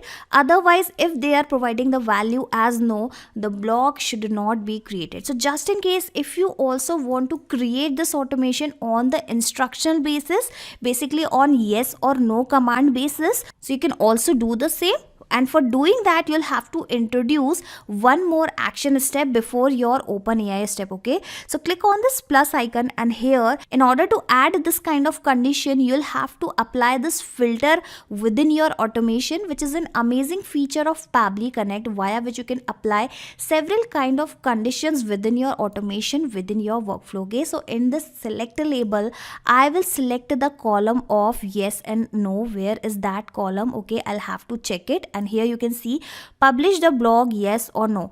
It should be equal to yes, then only the automation should proceed, then only the blog should be published. Okay, here you can see the condition is true. So whenever the condition will be true, the blog will be published automatically, and if it will find the value as no or something else, the condition will be false, and the automation will stop working immediately here only. Okay, so let me even show you how it is going to work in the real time. So this is my spreadsheet, and what I'm going to do is I'm going to press enter, but before that I'll have to make sure that this send on event option should be enabled. Yes, it is enabled. Now I'll be adding the value as no, yes no, and then press enter and wait for few seconds. Okay, so go back to your Shopify store, and you will have to refresh your Shopify store. You will have to refresh your Shopify account and wait for the blog to be created automatically. Alright, it is not done yet. I'll have to refresh it one more time. Alright, so here you can see the 9 blogs had been published now. The title of the blog is Best Ways to Style Yourself with Sweater. Okay, let me go back and check, and yes, it is the same title. The author was Neeraj. Here is the featured image URL. Let us check the image URL, and yes, we have the same image URL.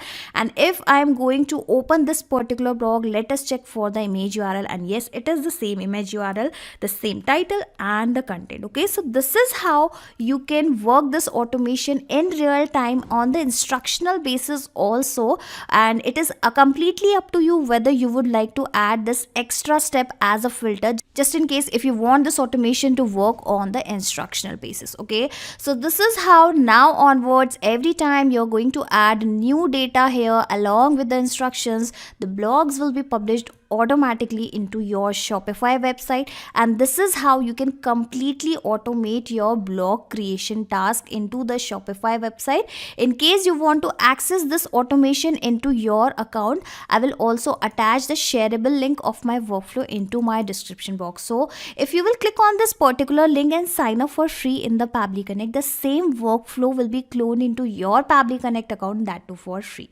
How to create products in Shopify from Airtable automatically. So in this video, I'll show you how to connect or integrate Airtable and Shopify in such a way that whenever new product is added into the Airtable along with all product details, how the products can be created automatically into the Shopify store. Want to learn how we can do that? Come with me and I will show you the whole process step by step.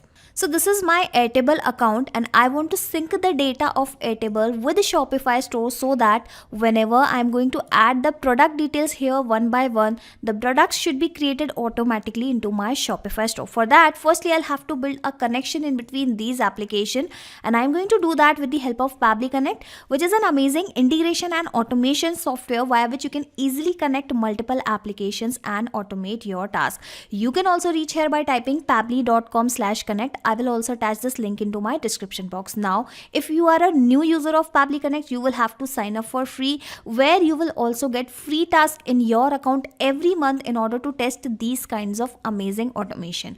I am already an existing user of Pabbly Connect, so that is why I'm clicking on sign in and then I have clicked on access now, and this is how you can also reach out to the dashboard. I have maximized it so that you can see the data very clearly. After reaching out to the dashboard, you will have to click on this blue button, that is create workflow, and simply provide a random name to your workflow, to your automation. So I'm going to paste the name as when product is added in Airtable, create product in Shopify automatically. Now I'll be clicking on this button create and you will find two boxes in front of you. These are actually trigger and action. Okay, so trigger means when this happens, action means do this. Whenever this happens, do this. Understand with an example also. Whenever a sale happen in a payment gateway application, let's say send an email via Gmail application, and here according to our use case, whenever the product details are added into the Airtable application, automatically create products in Shopify application. Okay, so this is how you need to always select the applications in which you are building an automation. And here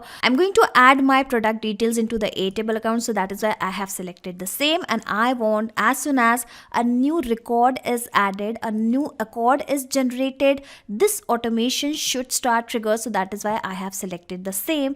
Now I am going to connect to my Airtable account with the Pabbly Connect. For that, you will have to choose this add a new connection and simply provide the token, and from where you will get the token, you will have to click on this particular hyperlink, and here you will directly reach out to that particular place where you will actually get the token. Okay, so I have copied this token and I'm going to paste the same, and after saving you will see how Airtable will be connected with Pabbly Connect. Okay, so now what will happen, the data, the new record will be captured into the Pabbly Connect. For that, firstly you will have to select the base. So my base name is all e-commerce products, so let me search for the same all e-commerce products. All right, here is that base I have selected. Asking for the table, so I have not provided any specific name to my table, so I will select table 1 only. Here you can see the table 1 has selected automatically. Asking for the trigger field. Okay, so create a field in your table schema with the field name created and field type created time. Okay, and you will have to follow these instructions for the same. Okay, so I will go back to my Airtable account, and here right in front of you I am going to add one more field as the created name. Okay, as per the instructions, and the type of this particular field will be the created time. All right, click on this create field after doing this particular setting. Okay, clicking on this button create field, and when it is created, come back to the Pabbly Connect, and here first refresh, and you will see the same field will be selected automatically. Now I'm going to click on this button save and send test request, but before that let me first add all the data related to the product. Okay, so here I'm going to upload the watch. Okay, so assume that I have lot of watch in my store, so I'm going to upload the data into my Shopify store. Okay, so the product type is watch, the product title is smartwatch, here is the product description, product price is assume that 59999, the quantity, well I have 19 watches into my store. All right, the product image URL, so let me open this particular URL. I have already added this particular image. Okay, asking for the vendor name, so I will keep it as Pabbly, and here it is asking that would you like to update the inventory, so I am going to press yes, because yes, I would like to update this inventory. Okay, and the last field I have as the created. Okay, so now I will be coming back to Pabbly Connect and clicking on this button save and send test request, and you will see the same data will be captured here into the Pabbly Connect since we are connected, since the Airtable and Pabbly Connect is connected. So let me show you the details one by one. So firstly, we have the vendor name, we have the update the inventory, the quantity, the product type, product title, product price. Here we have the product image URL, and it is the same image URL. Let me even show you. Okay, so I have opened it, and yes, it is the same image URL. Okay, let us check other details. So we have the product description, the fields created, and finally the created time. So presence of this data clearly shows that the first step of our automation is working absolutely fine. Now we are going to send the same data, same details to the Shopify so that we can create a product into our Shopify store. But before that, here I am going to apply a filter, basically a condition that whenever this automation will find a value as yes in this particular column, in that case only the product should be created into the Shopify store. Otherwise this automation will stop here. Okay, so assume that you are adding the product details. Okay, so on adding the product details, the details will not be created into the Shopify unless you are not updating this particular column, this particular record as yes here. Okay, so coming back to Pabbly Connect, and here let me show you how you can set this condition with the help of filter. Well, filter is an amazing feature of Pabbly Connect via which you can apply several kinds of conditions within your automation, within your workflow. And in this select label, I will search for this particular column, the update the inventory. Okay, so let me search for the same update the inventory. All right, so if the update the inventory is equal to yes, then only this automation should proceed, and here you will see the condition will be true because currently we actually have the value as yes only. Just in case you're going to add no here, this automation will stop working here only because the condition will be false here. Okay, now finally, if the condition is true, what should be the next step? So basically it should create a product into the Shopify. Okay, so I will be clicking on this plus icon, and here I will search for the Shopify store. Okay, Shopify application. And after selecting the application in the action event, since I want to create a product, so that is why I will search for that specific action event. Okay, here it is, clicking on connect, and now as we have connected the Airtable with Pabbly Connect, similarly we are going to connect Shopify with the Pabbly Connect. Okay, so click on this add a new connection, and for the connection it is asking for the token and the subdomain. From where you can get the token, here the instructions are given. So this is my Shopify store, and I'll have to copy this particular subdomain from my URL, and then I'm going to paste the same thing here, asking for the token. So how you can get the token? Well, basically you will have to go to the apps, develop apps, and then you will have to create an app, and this is how you can actually get the access token.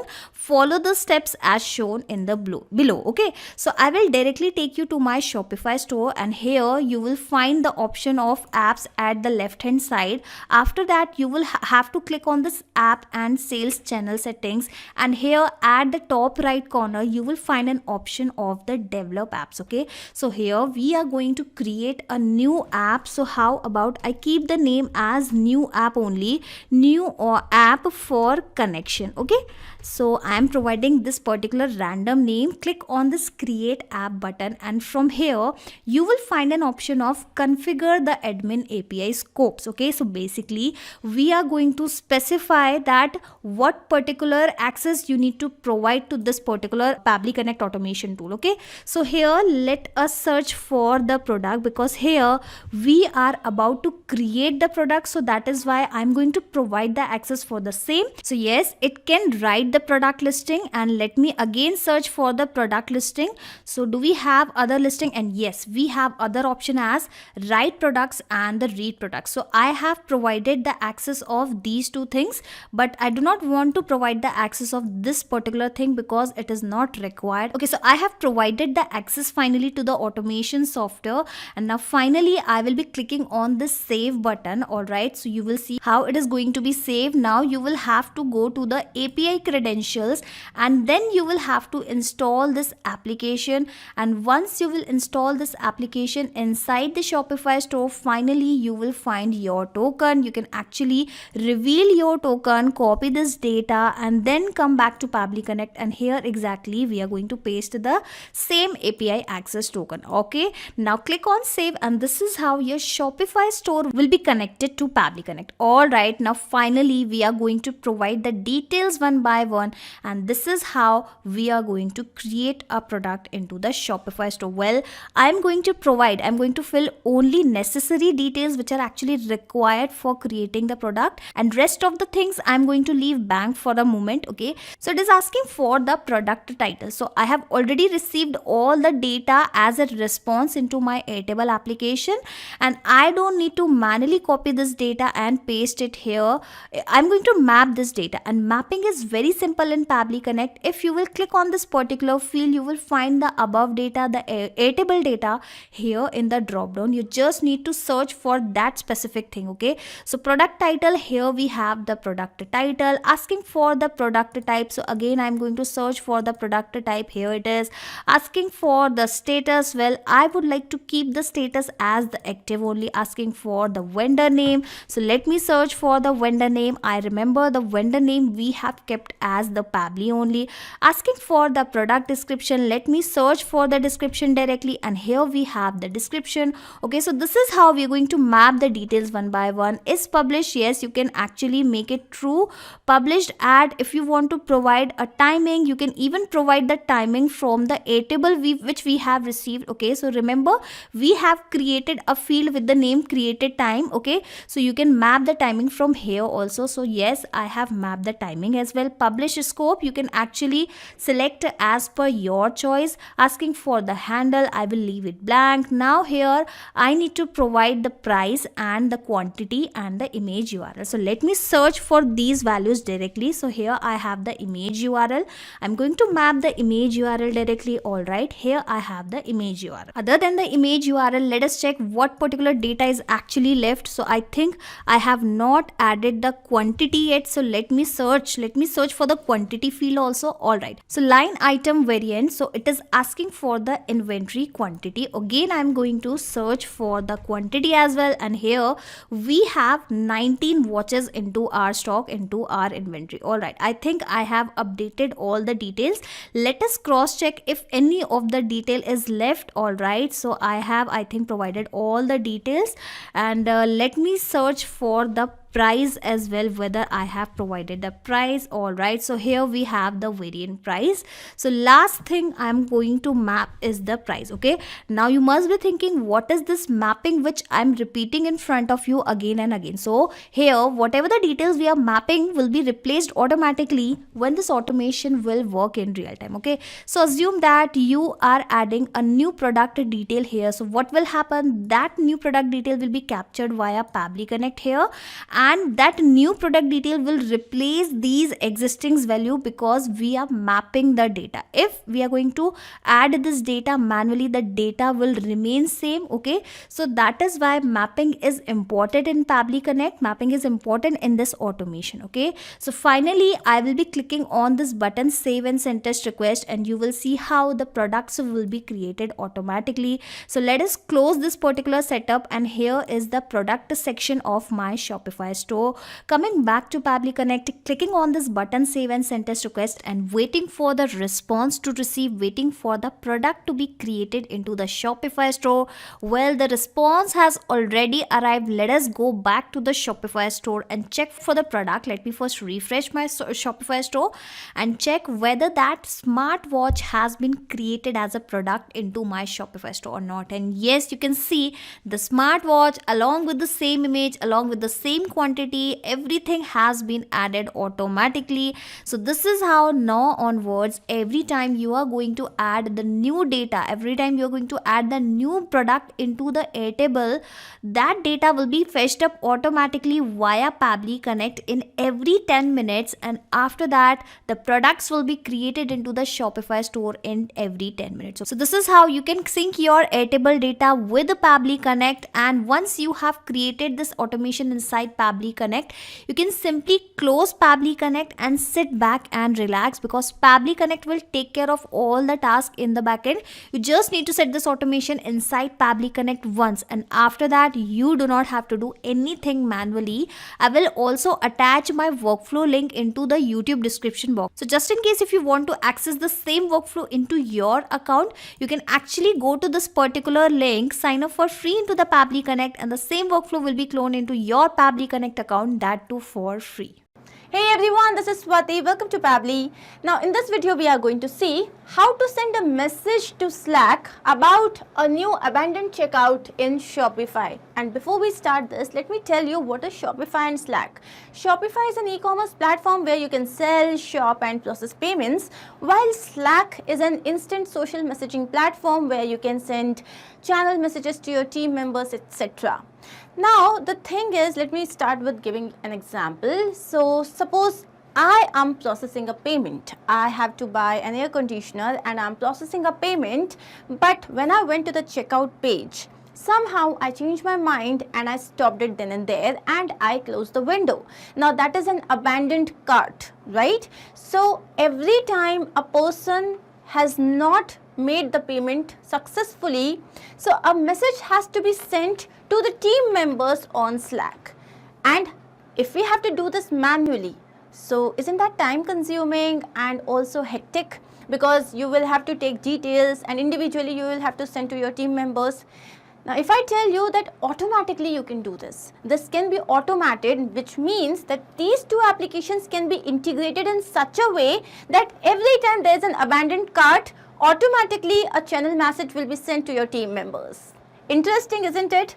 Now, how do we do this? We are going to do this with our Pabbly Connect software, which is an integration and automation software. And here you do not need any coding skills. And exactly how do we have to do this? I'm going to tell you step by step. Let me take you to my screen. So now let's begin with the step-by-step process. First, we are going to type our URL, which is pabbly.com/connect, and as we do that, it will take us to the landing page of Pabbly Connect software. Now here you have got two options. If you already are a user, you can simply sign in, and if you are a new user, then you can sign up here for free, and trust me, it will not take more than 2 minutes. And here I'm going to click on sign in as I'm already a user here. Now, which application are we using to integrate the two applications? We are using Pabbly Connect, so we'll click on access now. As we do that, it will direct us to the dashboard. Now here on the right hand side, you can see create workflow. So let's click on this tab and a dialog box appears which is asking us to name our workflow. The two applications that we are integrating are Shopify and Slack. So I'm going to name my workflow as Shopify to Slack. Let's click on create again. Now this has taken us to a new window where we can see two events. So here you can see trigger, which is saying when this happens, an action which says that do this. Basically, triggers and actions are two principles on which the entire automation works. So here we have to choose our first application. The first application has to be Shopify. Let's click here. And now we have to select the trigger event. Trigger event means basically when this happens. So what would happen here? So there has to be a new abandoned cart checkout. Now what is a new abandoned cart checkout? Which means like if suppose I'm going to buy something and when I was there at the checkout page, for some reason I did not continue. And as I close the window, this will be an abandoned cart. So here I'll click on connect. And now we have to add a new connection. Now you can see here that it is asking me for the private app password and subdomain. So for this app, if you will read this, we have to go to our Shopify page and log in there. So I have already logged in. So I'm going to go here, and now on the left hand corner, you can see here at the bottom settings. Let's click on settings. Then we'll go to apps and sales channels. As we click here you can see develop apps. Here, let's click on develop apps. And the next thing that we have to do is we have to create an app. So let's click on create an app. Now it is asking us to name our app. So let's name it as abandoned cart app. Now I'm creating this app. I have named it and the app developer is Pabbly Connect. And now I'm going to click on create app. Now as I do this, here you can see that this particular window has overview, configuration, API credentials and app settings. Now we are supposed to click on configure admin API scopes because we have to retrieve and sync store data with the admin API. So let's click here, and as we do that, now here it is asking us to give access to all the scopes like view store metrics, read analytics, assign fulfillment orders. Then we have customers, view or manage customers, customer addresses, order history and order groups. So since here we have to deal with our customers and their order history, etc. So I'm going to click on write customers and read customers. Now this is required so that we can send the data and collect the data. Now as we go down here, we have discounts. So of course we have to check this as well. So let's check on these boxes and this will help us to send the discount coupons. Now as we go down, here you can see the price rules. Of course we have to check the price rules as well, and the products, view or manage products, variants and collections. So we'll click on this as well. So these are the scopes that we had to select for Shopify app. And now as we go down, here you can see the event version, webhook subscription. So we have to select on the latest one and then we will just click on save. So the configuration is saved here. Now we'll go up and here you can find API credentials. Let's click on API credentials, and now for the access token we have to install the app. So let's click on install app, and as we click on install, so it will directly show us the token. So this is the token that we require. So we'll click on reveal token once. We are going to copy this and we'll go back to our Pabbly Connect page. Here you can see the private app password. This is the same token. Let's paste this. Now we have to enter the subdomain. Now if you can see the example, so accordingly this let's go to our Shopify page. Now we have to select this particular part, copy this, and as we go to Pabbly Connect and paste it here, now you can see only the XYZ part has to be taken, which means that from this entire address we have to only select Pabbly. And as we do that, we'll click on save. Now here you can see that we are connected with Shopify. And now here we are going to do a demo abandoned cart process. Now here this means that I'm going to go back to my Shopify store and I'm going to make a payment and I'm going to stop halfway. So I'm going to abandon my cart. So I'm going to go to online store, and as I go there, so it will direct me to view your store. So here I'm going to click on catalog, And what shall we buy today? So let's buy this air conditioner, which is really cheap, only for 25,000. So I'll click on buy it now. Now this has taken me to the checkout page. So let's fill in some details here. So let's fill in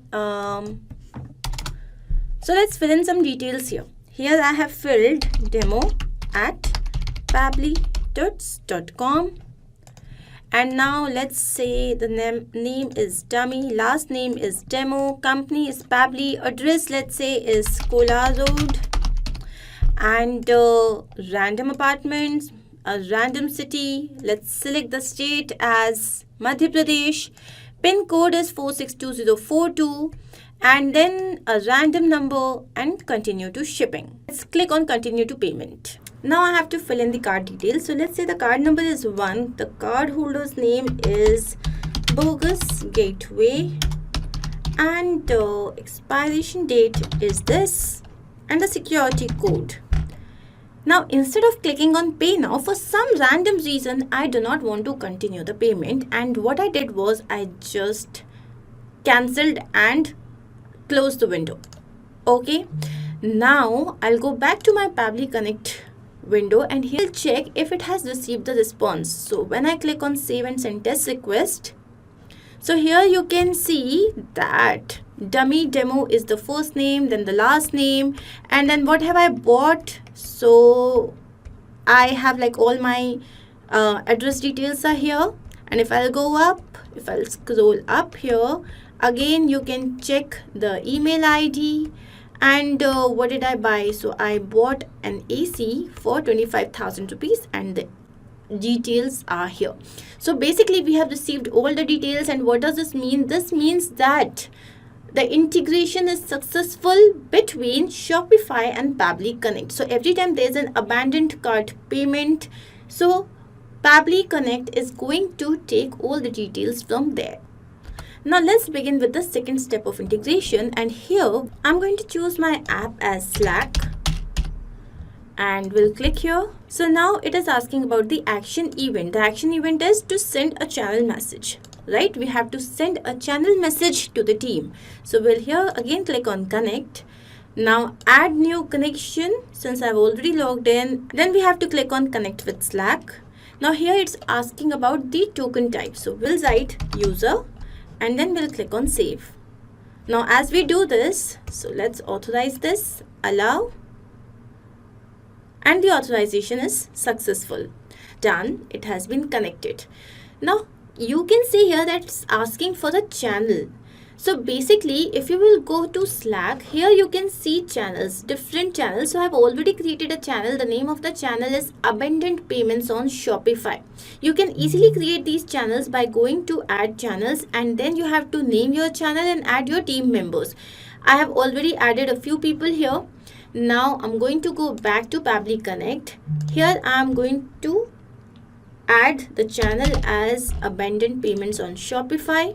Now I have to write a message that I wish to send to my team. So here I'm going to write it as, hello team, we have received the following leads of abandoned payments from Shopify. Details are, now the first thing, let's say I need to give the name. So first I'm writing here name, and then I'm mapping the data. Here I'll just write name. So yes, here the address name, because I want the complete name here. Next is I need the contact number. So when I say contact number, I'll again map my data and I'll go down here. Yes. Here you can see customer phone. So I'll click here. Let's make this small. Next is email address. So I need the email address. So for this, again, I'll map my data. And here, let me write email. So, customer email. And if I need any other thing, like if you need any other details, you can always add in the message and share it with your team. So this is totally customizable. Now I'll write a final line, all the best for the day. happy hunting. This is typically a sales language, happy hunting. So this is my message. Now if you need to add some images or alt text, anything, you can always add here. I'm going to go down and click on save and send test request. Now as I do this, see, the API response has been received, the message is there, and now I am going to save this. Now as I go back to Slack here, on the channel, you can see that there is a message. You can see it here. So, hello team, we have received the following leads of abundant payments from Shopify. Details are dummy demo, the contact number is there, the email address is there. All the best for the day, happy hunting. Now this means that a proper integration has been set up between the two applications, Shopify and Slack. This is just a two-step process. I hope you do not have any doubts. But if in case you have a doubt, let's again quickly go back to Shopify, and here I am already here at the store. I'll click on view your store and I'm going to make another payment. Let's say that we wish to buy this camera for only 300 rupees. Click on buy it now and let's fill in the details. So demo@pabblytools.com. Click on continue to shipping, continue to payment. Let's fill in the card details. And here are my card details. So, but yes, for some reason I changed my mind, and instead of completing the payment, I have closed the window. So now let's go back to Slack and check if the message has been received. Now here you can see that we have received the response on Slack. Now this means that the integration between Shopify and Slack is absolutely successful via Pabbly Connect. So every time there is a new abandoned cart checkout, so a message is going to be sent on Slack to the team and then they can take it ahead.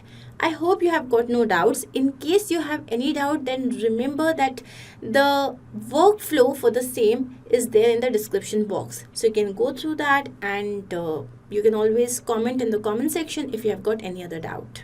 Hello and welcome. This is Khushbu Batta and today we will learn how you can automatically create an invoice on Quickbooks Online when you receive an order on Shopify. Now let's say you run an online store and received a new order on Shopify. Now you want to create an invoice in Quickbooks Online. So how will you do it? First, you can go to Shopify, copy all the customer and order details. Now go to Quickbooks Online, enter these details manually and create the invoice separately for each customer. However, this can be a tiresome and a repetitive process. So how about you try our Pabbly Smart way? Here we will integrate Shopify with Quickbooks Online, all using Pabbly Connect. So whenever you receive a new order on Shopify, Quickbooks Online will automatically generate an invoice. And in this video, we have explained how you can automatically create separate workflows for the new and existing customers on Quickbooks Online. And don't you worry, this entire automation process is so simple that it can even be done by a person of non-technical skills. Now let's see how we do it. To create invoices in Quickbooks Online for Shopify orders, let us first go to Pabbly's website. On the top right, you will see two options, sign up free and sign in. Since we already have an account, we will just sign in. Now go to Pabbly Connect. On the top right, you will see a create workflow button. It will ask you to name. We will simply write Shopify to Quickbooks Online. Now create. So it will show you two windows here, trigger and action. Trigger is basically when this happens, action says do this. So let us select Shopify as our trigger application. For the trigger event, we will select new order because we want every time a new order is placed on Shopify, an invoice should be created in Quickbooks Online. So here it has generated a webhook URL. A webhook URL is basically a link that connects to application. Let us copy this. Now let us go to Shopify's website where we have to paste this link. straight come to the left corner, you will see settings option. Click there. Now scroll down in the menu, you will see notifications. Again, scroll down a little bit more and you will see create webhook. For the event, we will select order creation. Yes, format would be this. URL, let us paste the webhook URL. And for the API version, we will select the latest one and save. So it says webhook saved successfully. Now coming back to Pabbly's page, you will notice it is waiting for a webhook response. This means we will have to place a dummy order. So let us go to Shopify. Yes, I had already added this Realme phone to my cart and these are my details. Now let us just go to continue to shipping and continue to payment. Alright, I have filled in my dummy cart details. Now let us just make the payment. And it says the order is being processed. Alright, it says thank you demo. The order has been successfully placed. Now let us go to Pabbly Connect and see if it has received our response. Yes, it has received the response. Like you can see, the contact email is there. The bills total is there, that is 7,000 rupees. And if you will scroll down, you will see further more details. That is the payment status, that is it's already paid, and the contact number, and so on. If you will scroll a bit down, you will see the address details and the name and so on. So this means we have successfully connected Shopify with Pabbly. Now on to the next step. Click on the plus button and let us select Quickbooks Online. For the action event, we will select Find a Customer. Okay, so why we are doing Find a Customer? Because we want to see if this customer demo name already exists in the Quickbooks or not. Let us connect the two. Add new connection. Connect with Quickbooks Online. And it is processing. Alright, authorization successful. Now you will have to write the email ID. Now let us map the customer's email ID from Shopify. Scroll down, or maybe you can just search here for quick response. Yes, here it is. And save and send test request. So now it is searching using this ID if this customer exists. And yes, it exists, and therefore it has given up the details. You can see the address details, Nehru Nagar, Mumbai, and so on. The name of the customer, the mail ID, address details, and everything. And like you can see here, the customer ID, it has also generated a customer ID. We will be using this in the later steps. Now let me quickly take you to the Quickbooks Online to see if this customer really exists there. And you can see this is my customer list, and you can see demo name. This customer named demo name already exists in my Quickbooks. Let us go back to Pabbly's page. Okay, now on to the action step. We will select router. Why? Because here we are going to have two different conditions. For the first, let us select this. Alright, here we will go to Quickbooks Online and we will map the customer ID that was generated. Yes, this one. Here it would be if he exists, if this customer exists. Condition for first is going to be this. Let us see, save and send test request.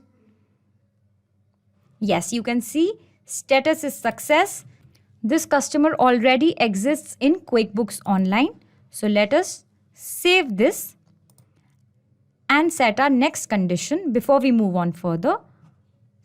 Save and close. Now let us set the second condition. Here again from Quickbooks Online, we will map customer ID, and now this would be if he does not exist, if that customer does not exist. Again, let's just do save and send test request. Okay, so here it would be condition is false. This is our second condition. In case the customer does not exist, we are going to follow this workflow which we will make later. So let us save this, close it, and now come back to route 1. Okay, so this is the condition if the customer already exists. So now, since the customer is already there in the Quickbooks, here we will select Quickbooks. For the action event, we will simply select create an invoice. Why? Because the customer already exists in the Quickbooks. So all we need is just to create an invoice. Connect the two. Select existing connection since I am already connected to the Quickbooks. Save. And here we will have to map a few details. Alright, so here we will map this, turn on the mapping. So let us turn on the mapping. Remove this. And like you can read the note here that you can get customer ID from find customer action. So let us go to find customer action and you will scroll down a little bit and you will find customer ID. Query response customer ID, select this. Okay. Now let us map these details. Now let us map in the email address of the customer. From Shopify we will do email. We can simply select this, scroll down, and we will map in the billing address. Again from Shopify, we will just quickly type. Now billing address, city. Yes, here it is, Mumbai. Now it would ask you for the postal code. Again, yes, here is the postal code. Now scroll down and state code it will ask. Yes, here it is the Maharashtra's state code. For the billing address country, again we will map. And here it is. Again, sales term would be same, deposit to whichever department you want. I'll select advertising and marketing. Transaction date, similarly you can map from Shopify itself. And you can select this created ad. Alright, scroll down and we will have to fill in these line item details. So now let us map it from Shopify itself. Let us search line item and scroll down, you will see, and further down you will select, here is the item, select here. For the line item quantity, we will again follow the same steps. For quick results, let us just search with word using quantity. Here it is. Scroll down and it will say ask for the price. Again we will map it. We'll simply just search using this. Scroll down. Alright, here it is. You can see the price and we are done for this. Now scroll down. Now you can see this is a required field. We cannot leave it empty. Here we will have to write you can see the note, enter amount which must be equal to the quantity multiplied by unit. That means this amount, line item amount, cannot be more than this line item unit price multiplied by line item quantity. That means it cannot be more than 7,000. So again, let us quickly map. We'll go to here and search. So let us map it from Shopify. You can see here we will take this amount, current subtotal price, and so on. For the tax we will take none. Since there's no tax, we'll leave the discount percent and amount as well. And now let us just quickly save and send test request. Alright, you can see the response is received now. And you can see here invoice customer reference name demo. This was the customer, like you can see on Shopify, this was the customer for whom we wanted to create an invoice. Now let us quickly go to QuickBooks Online and see if we have created a invoice on the name of demo. Now let us select the reference name. We did not use the full name here, like you can see, it was just showing demo, and therefore we clicked on demo. Now you can just click on invoice. You can even see the bills total. See, here it is shipped to demo name. Demo name is the full name. The address details, Nehru Nagar, Mumbai. These are just dummy address details. And the order, that is demo bot had placed an order for a mobile phone, for this mobile phone that costed $7,000. That means we have successfully created an invoice for demo in QuickBooks Online. So now we are done with the first step. Let us save this.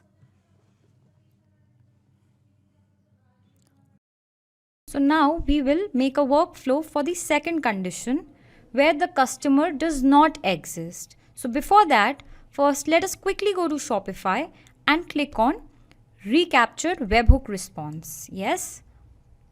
For this, now let us go to Shopify and place a dummy order. Okay, so here are my details, and now I will just continue to payment. Quickly make the payment.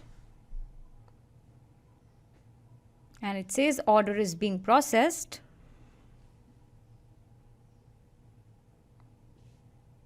Alright, it says order is confirmed.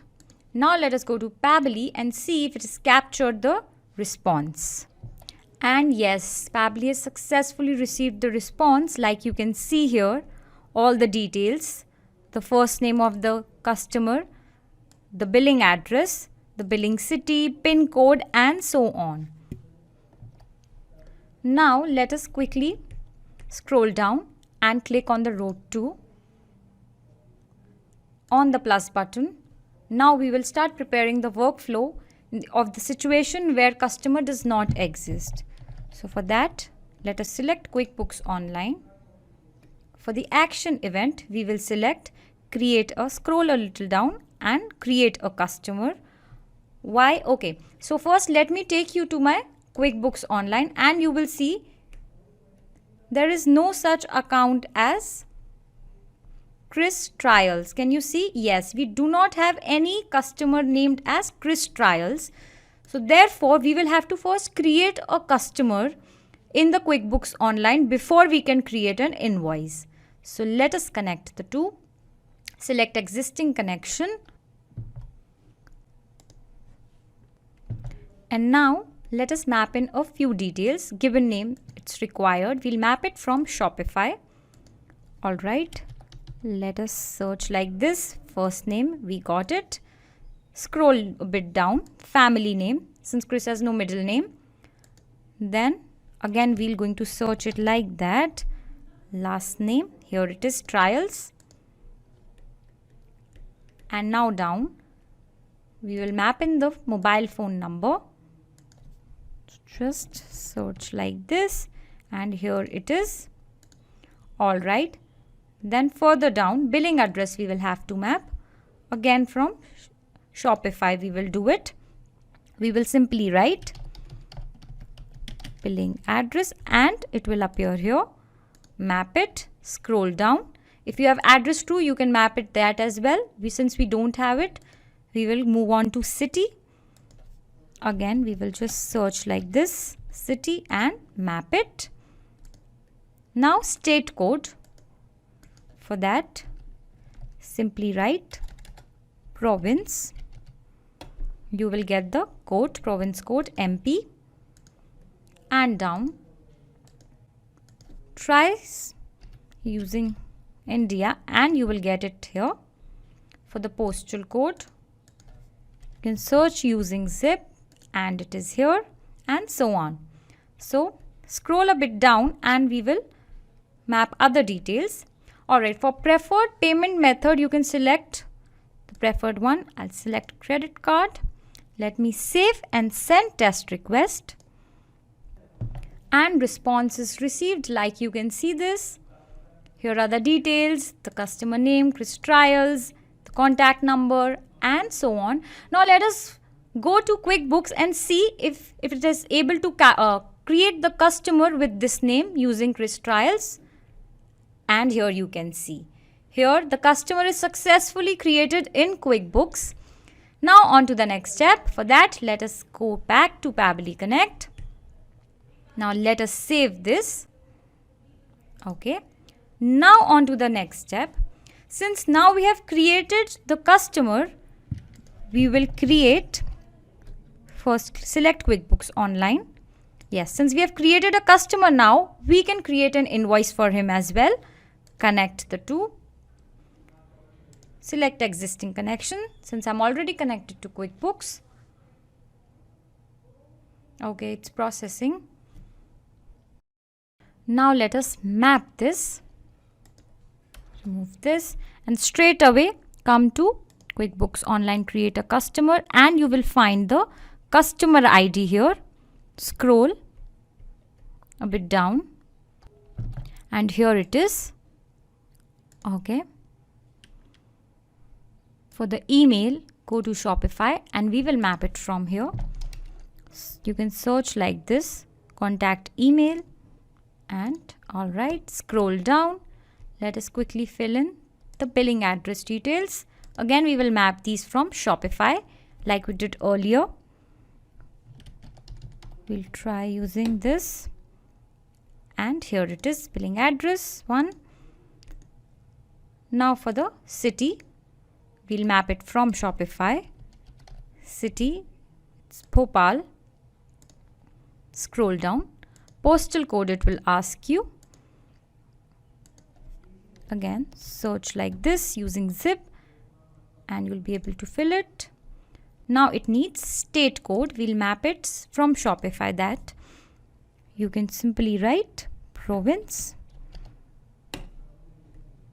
Scroll down and MP it is. For the country, again, try searching like this, India. Yes. Now scroll down. Come to the transaction date. We'll map it from Shopify. Try searching like this, dated at. We will pick this. And now scroll down. We will need to fill line item description. Go to Shopify again. Search it like this. Now scroll a bit down and you will see line items Java. This was the product that the customer has placed order for. Okay. Scroll down. Now for the quantity, we'll do similar. Just try writing quantity and you will get it here. Yes, this one. Alright. Now for the unit price, we'll search using price. Scroll down a bit and you will see line items price. Click here and scroll down. It says line item amount required. Now you will have to read the help text here. Enter amount which must be equal to quantity multiplied by time multiplied by unit price given. Okay, so this amount cannot be more than this multiplied by this, that is quantity multiplied by price. It cannot be more than 100. So again, let us map this.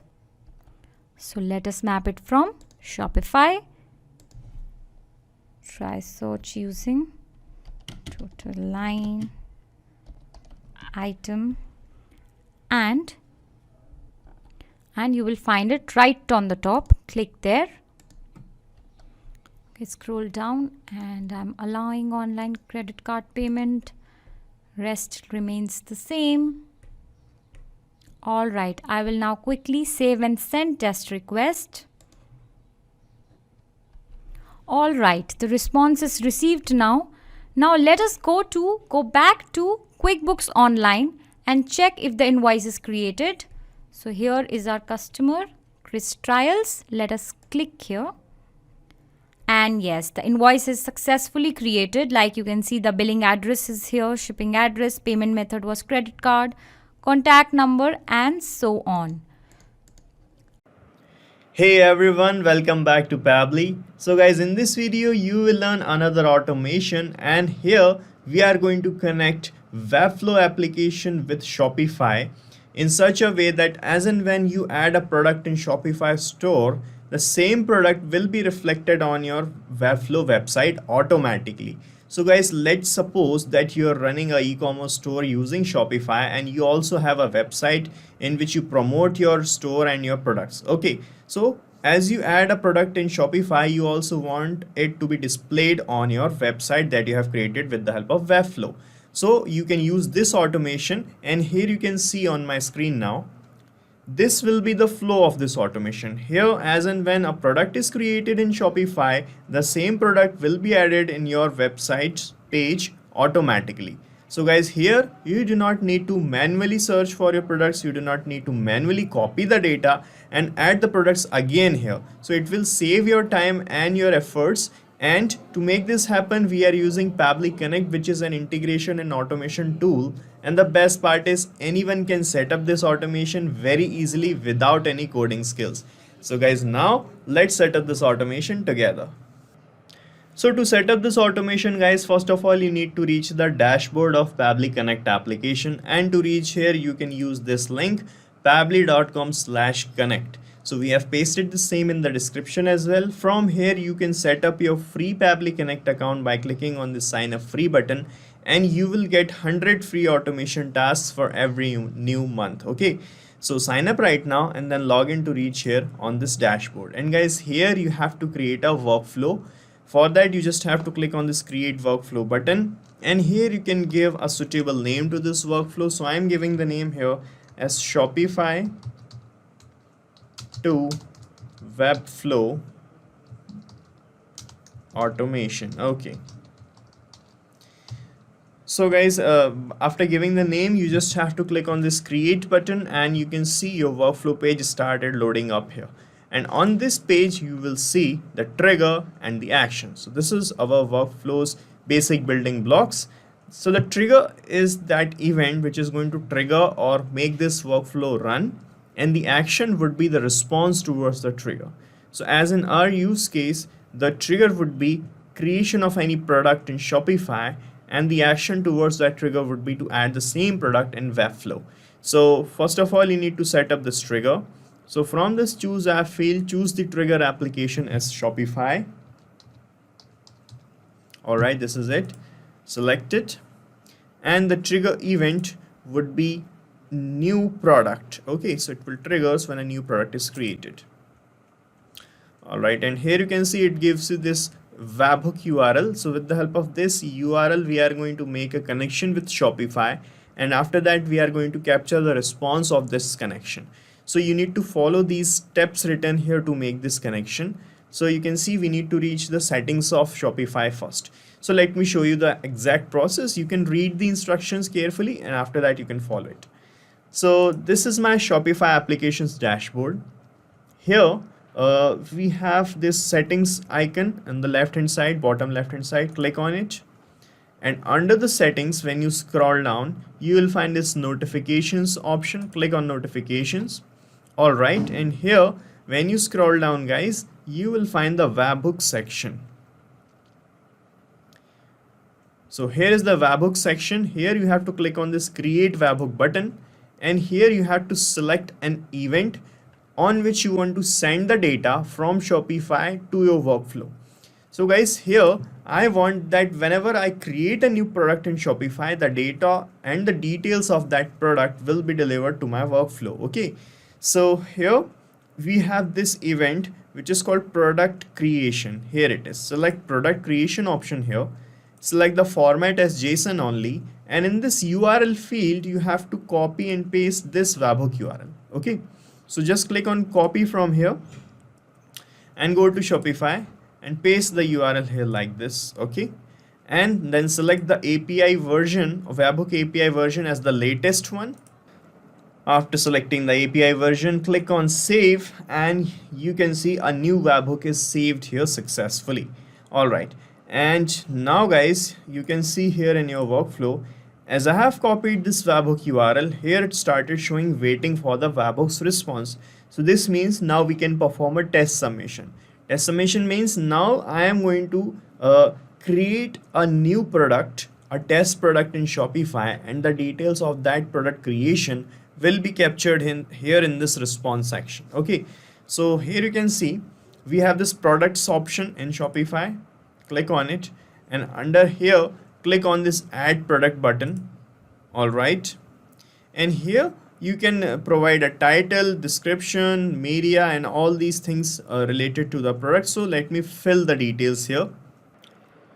So guys, here you can see I have added a product here which is a novel, okay, paperback, and this is a short description about this novel. This is the cover image of the novel, and here is the pricing, the stock keeping unit, and all other things related to the products I have filled here. Now I'm going to click on save here like this, and a new product will be created in my Shopify store like this. Okay, so we have created a new product. Let's check in our workflow if we got the data of this new product creation or not. And here you can see in this response received section, we got the product's ID, the title, and all other things related to the product creation are captured here, like the price, the SKU, and the creation date. All right, the quantity available, and all the things are here. Now guys, I want to create this same product in my website page in Webflow as well. Okay, for that to happen, I'm going to connect Webflow in this action step. So here search for Webflow application, which is a website builder actually. Okay, and the action event would be create live item. Okay, so it will create a new live item in a collection. Okay, so click on connect now, and from here select add new connection, and here it is asking for the API token of Webflow to make this connection. So here you can read the instructions. You need to reach the project settings, and there you'll find the API access. Okay, so guys, here let me show you my Webflow's dashboard. This is my Webflow application dashboard, and here I have created two sites, and this is the website I have named as super cool. Here I am adding the products. Okay, so here just click on this three dots and click on settings, and under the settings page you will find this integrations tab. Click on integrations, and here scroll down and you will find the API access panel here, and here you have to click on generate new API access token. Okay, and here's how you can generate a token. Just click on copy, okay, and paste this token here in this field like this, and then click on save, and you will be connected with Webflow. Right, so we are connected. Here it is asking in which site you want to create a live item. So select the site from this list, and here I have already created a collection named as Shopify's products collection. So when you click on this collections field, it will show you the name of the collections. This is my collection in which I want to add the product, Shopify products. Select that collection. Okay, and here it is asking for the selling price, the product's image, name, slug, and all these things. So guys, I am going to use the data which I have received here in this first step from Shopify, and I am going to map the labels here to create a product similarly in Webflow.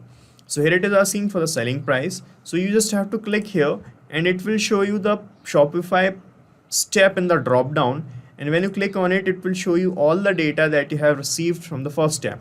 So here just scroll down and map the price label like this. For the product image, use the same step, and here you will find the product's image link here in the image source label. Let me show you. Here is the images 0 src label. This is here you can find the product's image. Just map it like this. Okay, product's name you will find here in the title. In the slug, if you want to add something, you can add something in the slug as well. Okay, so let me map the slug as the description. Here in the archive section, you have to type false because I do not want to archive this product. I want to publish this product actually. Okay, and here in the draft, I do not also want to save this product in the draft. I want to publish it directly. So type here false as well. right? So these are the custom fields we have. And if you want to fill all these things, you can fill all these things. Right now I'm leaving these things blank. These are not compulsory things, guys. So now let me just show you how the image or how the product will appear on the Webflow page. So this is my page, guys, I have created with the help of Webflow, and here I have these items already added. Okay, and similarly, let's create another item. I am clicking on save and send test request here. So here it is showing that your slug is not valid. So let me just remove the slug here. That's not compulsory. Okay. And here let me click on save and send test request again. And the same item that I have added as a product in Shopify now will be reflected on my Webflow's web page. Okay, this is the response we have received. Let me show you. Here let me refresh this Webflow page. Alright, and here you can see we got a new product added here as this Adamnama paper bag, the price, the image, and these are the same things I have added in my product section in Shopify. Okay, like this, and the same product got created here in Webflow website automatically. This is how it is going to work, guys. So we are done setting up this automation, and it is really simple to create as you have already seen here. So guys, you have to set up this automation only once. After that, as and when you are going to create any product in Shopify, the same product will be reflected onto your website page automatically. And you can use the same workflow that I have created, because I'm going to paste the link of this same workflow in the description so that you can clone it in your own free Pabbly Connect account and start using this automation instantly. Hello and welcome. This is Khushbu Bhatta, and today we will learn how you can automatically WhatsApp a discount code to your customers when they cancel an order on Shopify. So let's say you run an online store and a customer cancel their order on Shopify. Now to encourage them for shopping, you want to WhatsApp them a discount code. So how will you do it? First, you can go to Shopify, copy all the customer details. Now generate a unique discount code for each of the customers. Come back, compose a message, insert that unique coupon code for every single customer and send it to all of them via WhatsApp manually. However, this can be a lengthy and a time-consuming process. How about you try our Pabbly Smart way? Here we will integrate Shopify with WhatsApp, all using Pabbly Connect. So whenever an order gets cancelled on Shopify, a WhatsApp message along with a discount code will automatically be sent to them. And don't you worry, this entire automation process is so simple that it can even be done by a person of non-technical knowledge. Come to my screen to see how we do it. To WhatsApp coupon code to a customer when they cancel the order in Shopify, let us first go to Pabbly's website. On the top right, you can see two options, sign up free and sign in. Since we already have an account, we will just sign in. Go to Pabbly Connect.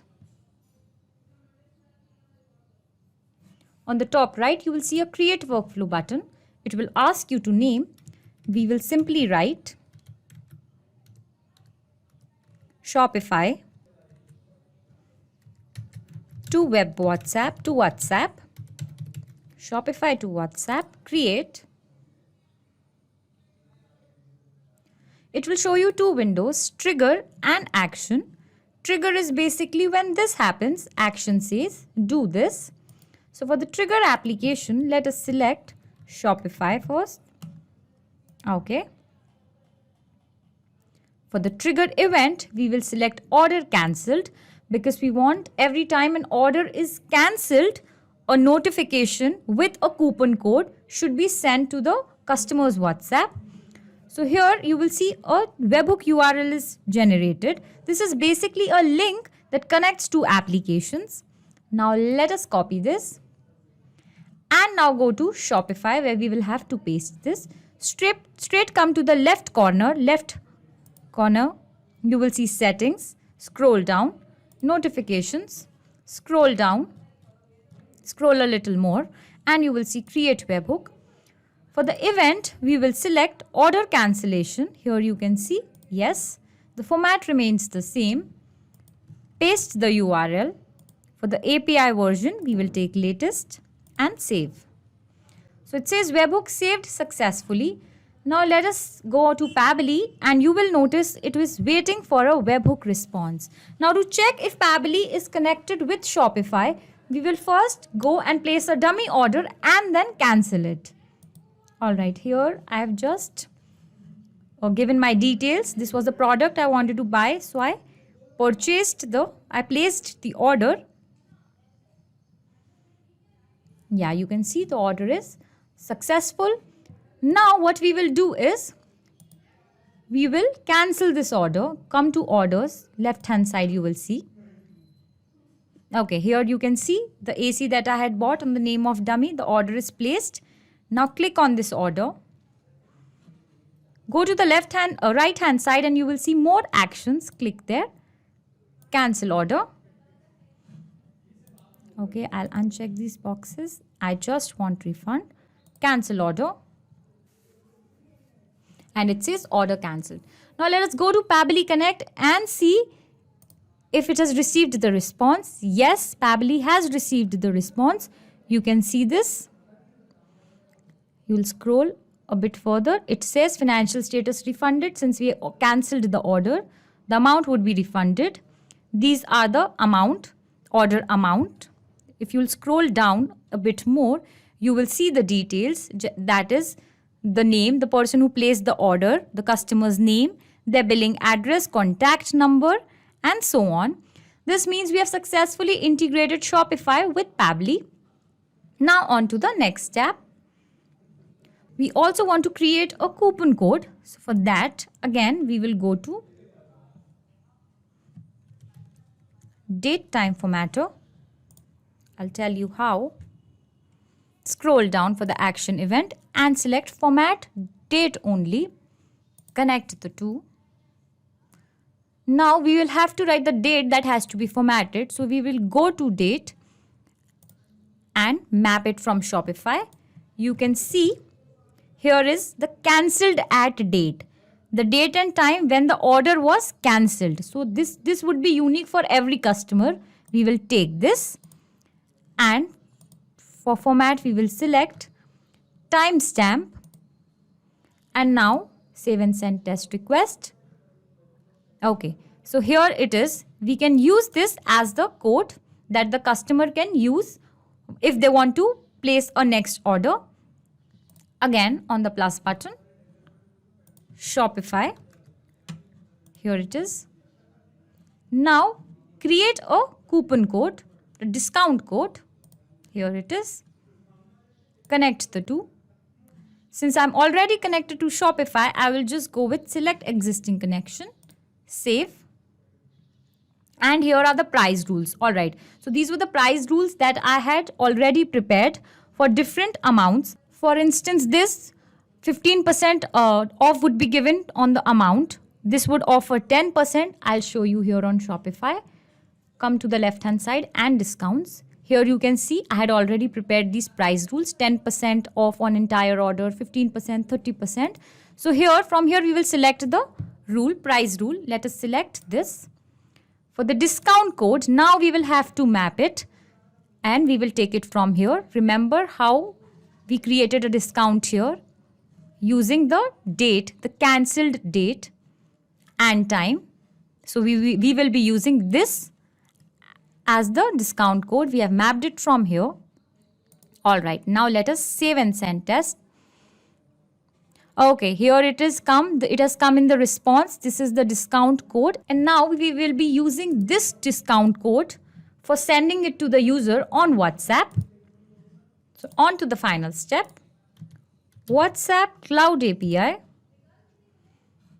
For the action event, template message, send template message. Let's connect. Add new connection. It will ask you for a few keys. For this, let us go to developers page. Okay, here, come to the left hand side and you will see WhatsApp getting started. Click there. And here are the keys. Temporary access token key. Copy it. Come to Pabbly's page. Paste. Again to developers page. Scroll a bit down and you will see phone number ID. Copy this. Again, paste. Now it will ask you for the WhatsApp business account ID. again onto the developers page, and right next to the phone number ID, you will find WhatsApp business account ID. Copy it and paste and save. Okay, it says connected. So now we will have to select the template name. We had already prepared a template.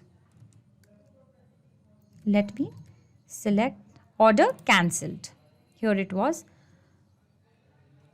So basically this message would be sent to the customer when he cancels an order. What this template looks like, here you can see hello and the name of the user would come here. Then we notice you cancelled an order. Here is the coupon code. We will fill in the coupon code here and so on. Let us go to Pabbly's page again.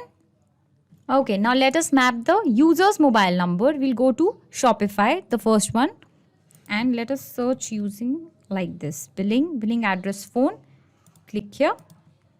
Okay, now we will have to fill in a few details. The body field 1, it says demo here for the example. Now let us go to the template and see what exactly it needs. Hello, and here the user's name, the customer's name would come. So let us map it from here. Just search using. Okay, here is the first name. Here is the full name. Here is the first name. So let us just take this, give a space. I'm also giving the last name. All right, the last name is here, sample dummy. And now body field 2. So here it says here is a coupon code. So basically the coupon's code will come. So now you remember that we created a coupon code here on Shopify. This code using the cancel date here with date time formatter. So exactly this code would come here. This discount code would come here. Scroll down and let me map. Now let us go to here. Map it and save and send test request. Okay, it says response is successful. Now let us go to customer's WhatsApp account and see if they have received any such message. Here it is, and you can see hello sample dummy, that was the name of the customer. We noticed you cancelled an order. Here is the coupon code. Remember that this coupon code that we had mapped in from Shopify. You can use this on the next purchase. I hope this video was helpful for you.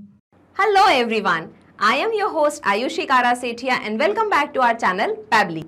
In this video we are going to learn how you can create Zoho Books invoices from new Shopify orders automatically. So the idea here is that you are an e-commerce platform owner and you are selling your products and services digitally. Now you want that whenever you receive an order, automatically a new invoice should be generated. But here you have two options. First, do it manually. Take the details of each and every order from your e-commerce platform, that is your Shopify store, then manually create an invoice for each and every order, and then you need to share it with your customers. But this will be a time-consuming, tiresome and a repetitive process, and it becomes difficult when you receive hundreds and thousands of orders on a regular basis. The second option is to create an automation so that whenever you receive a new order on your e-commerce platform or on your Shopify store, automatically using the details of the order, a new invoice should be generated into your accounting software, that is your Zoho Books. But here a problem is that there is no direct connection between your Shopify store and your Zoho Books account. And in order to create a connection, we are going to use a software application, that is Pabbly Connect. So basically, Pabbly Connect is an automation and integration software which will help us in integrating both these software applications automatically. The best part here is it doesn't require any coding skills or programming knowledge. Even a non-technical person can use this software application very easily. So how you're going to set up this automation? For that, you need to come to my screen. Welcome back to my screen. Here let us type Pabbly, pabbly.com in our browser. This is the website of Pabbly. Here we have to come to products and click on Pabbly Connect. This is the landing page of Pabbly Connect. As you are the first time user, you have to click on sign up for free option to create a new account. You can just create your new account in 2 minutes. As I already have an account with Pabbly Connect, I'll simply click on sign in. In the all apps section, come to Pabbly Connect and click on access now. This is the dashboard of Pabbly Connect. Here we have to create a workflow. For that, come to this plus sign and click on Create Workflow. Now here we have to give a name to the workflow. So let us give the name as Shopify to Zoho Books Integration. Here you can give the workflow name as per your requirement and simply click on Create. Now we can see a trigger window and an action window. So Pabbly Connect works on the concept of trigger and action. Trigger means when this happens, action means do this. So in this particular use case, we want to create Zoho Books invoices from new Shopify orders. For that, first we need to create an integration or a connection between our Shopify store and Pabbly Connect. So just open this trigger window and here we are going to choose the application name as Shopify. Select the trigger event as new order. Now here we can see a webhook URL and some instructions. So by following these instructions, you can set up the webhook in your Shopify store.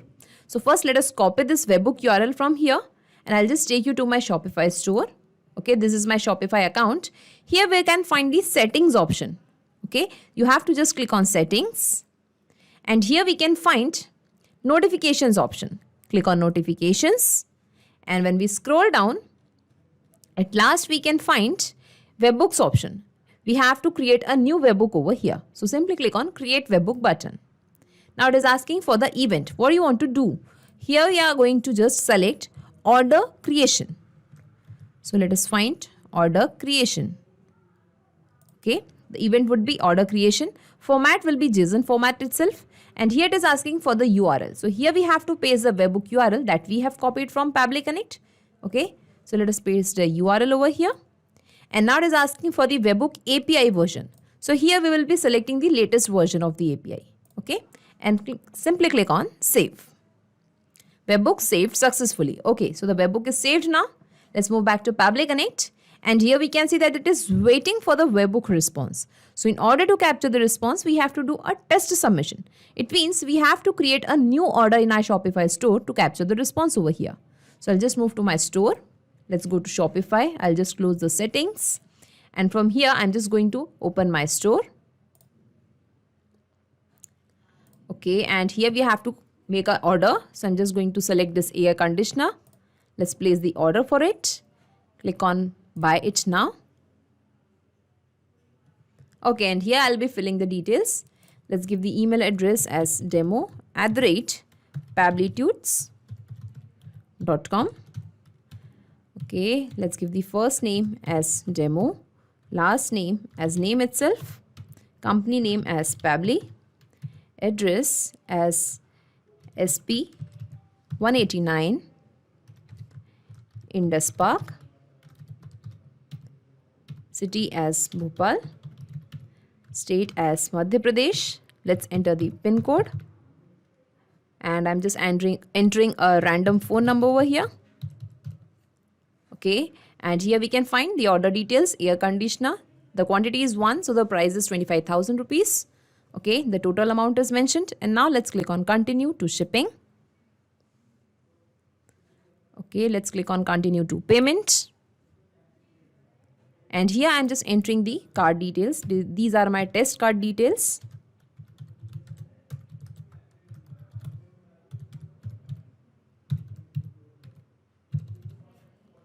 Okay, and now let's click on pay now. The order is getting processed over here. Okay.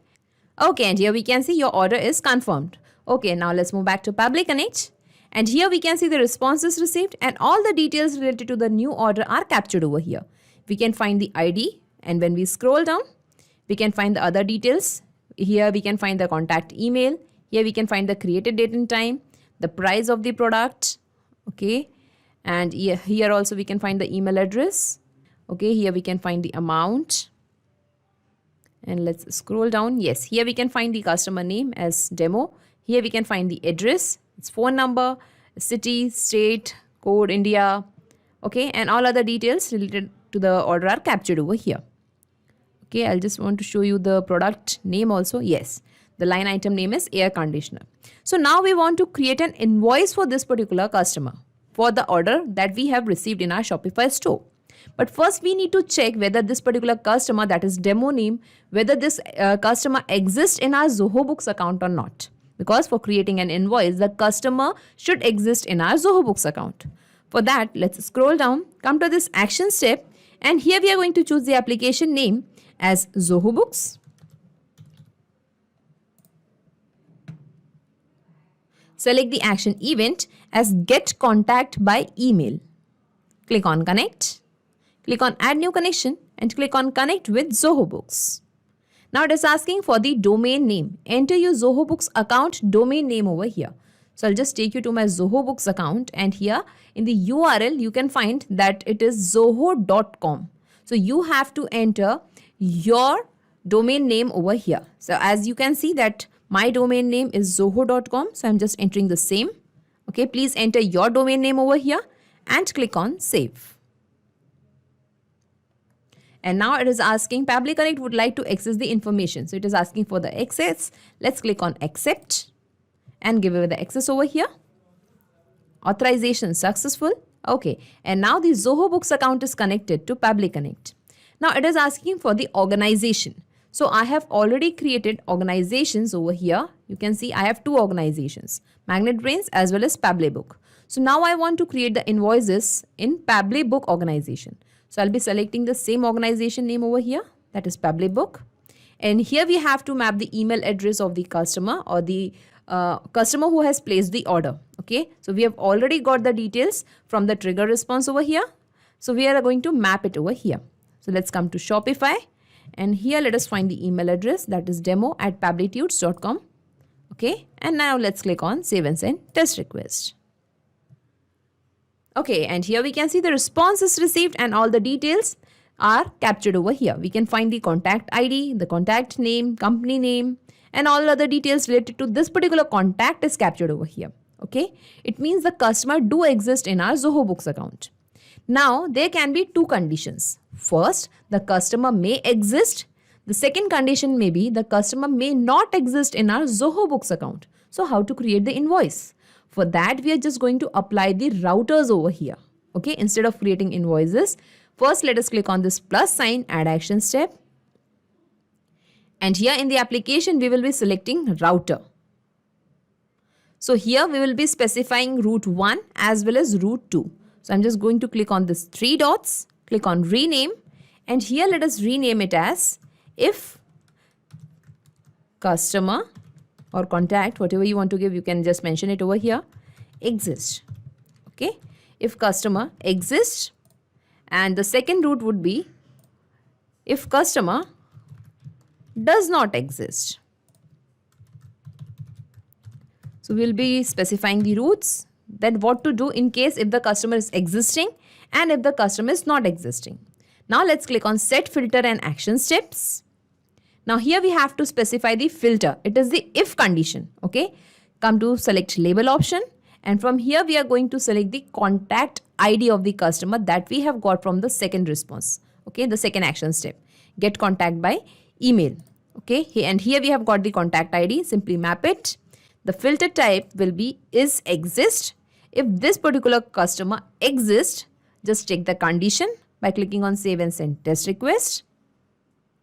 Okay, status success, message condition is true. Yes, just because this particular customer do exist in our Zoho Books account. Now, if the customer is existing, simply create an invoice for this customer. For creating an invoice, click on this plus sign, add action step. Choose the application name as Zoho Books once again. Select the action event as create invoice, create sales invoice. Click on connect. As we have recently created a connection, I'll just choose this option, that is select existing connection, and I'll click on save. And now the Zoho Books account is connected to Pabbly Connect. Now here we have to select the organization name, that is Pabbly Book. You have to select your organization name. And all the customer details are captured over here. In the response, we can find all the customer names. So my customer name was demo name. So I'll be selecting it from the drop down. And here we'll be selecting other options. Okay. If you want to give the invoice number, you can just mention it over here. If you have to give some reference number, just specify it over here. Okay, let's scroll down. Here we have to give the exchange rate. Okay, it is also mentioned add exchange rate here, example 1. So let's enter 1. Okay, here we have to give line item name. So let us find line item name from Shopify orders, and it was air conditioner. Okay, now it is asking for the description. We can just skip this step as it is not mandatory. Here we have to give line item rate. So let us again find it from Shopify. Okay, so I'll just map the price. Yes, it was total line item price. And here we have to give the quantity. So let us map the quantity also. It was just one quantity. Okay, let's scroll down. If you want to map some other details, you can just map it over here. Okay, VAT treatment, tax treatment, GST number, place of supply. Okay, so here we'll be just click on this mapping button, and I'll just remove this data. Okay, and I'm just leaving this field as blank. Okay, let's scroll down, and now we have mapped all the details. So we have to just click on save and send test request. Okay, and here we can see the response is received, and in the response we have got a message, the invoice has been created, and here we have also got the invoice number. Okay, here we can see invoice number as 29. So let's just close this window. Okay, and we will be checking our Zoho Books account. This is my Zoho Books dashboard. Come to the sales section, and here we can find the invoices. Okay, so here we can see a new invoice is created, invoice number 29. Okay, I'll just open this invoice. Okay, and here we can see invoice date as today's date mentioned, invoice number 29. Here we can find it is billed to demo name. Item and description is mentioned as air conditioner. And here the quantity is 1, rate is mentioned, amount is mentioned. So in this way we can see that a correct invoice is generated for the existing customer. Okay, now let's move back to Pabbly Connect. And now we are going to set the filter and action steps for the second route, that if the customer does not exist in our Zoho Books account, then what needs to be done? So simply click on set filter and action steps first. Again, we have to select the label from here, come to Zoho Books and map contact ID. Now this time filter type will be does not exist. If this particular contact does not exist in Zoho Books account, we have to check the condition. So click on save and send test request. And here we can see status error, message condition is false, just because this particular customer do exist in our Zoho Books account. We'll simply save it. Data saved successfully. Okay, and let's close this particular window. Okay, now we are going to capture the response of the customer who does not exist in our Zoho Books account. So we have to simply click on recapture webhook response button of our Shopify trigger. Okay, it is asking, do you wish to recapture the response? Let's click on yes. And now we can see that it is again waiting for the webhook response.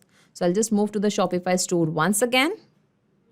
And we are going to make a purchase on the name of a customer who does not exist in our Zoho Books account. Okay. Now let us select any of the product from here. Okay. Let us select this coffee mug. Okay. Let's click on buy it now. Okay. And here we have to give the email address. So let us give it as testing@pabblytudes.com.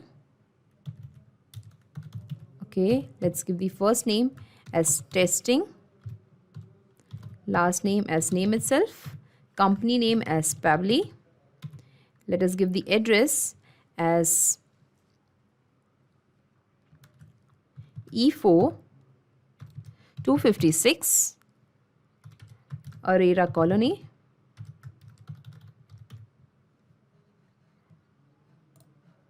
city as Indore, state as Madhya Pradesh.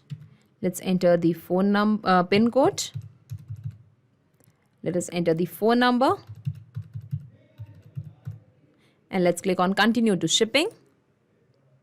Here we can find the details. Subtotal as 230, shipping free, taxes added. Okay, the total will be 271. And let's click on continue to payment. Let's enter the test card details over here.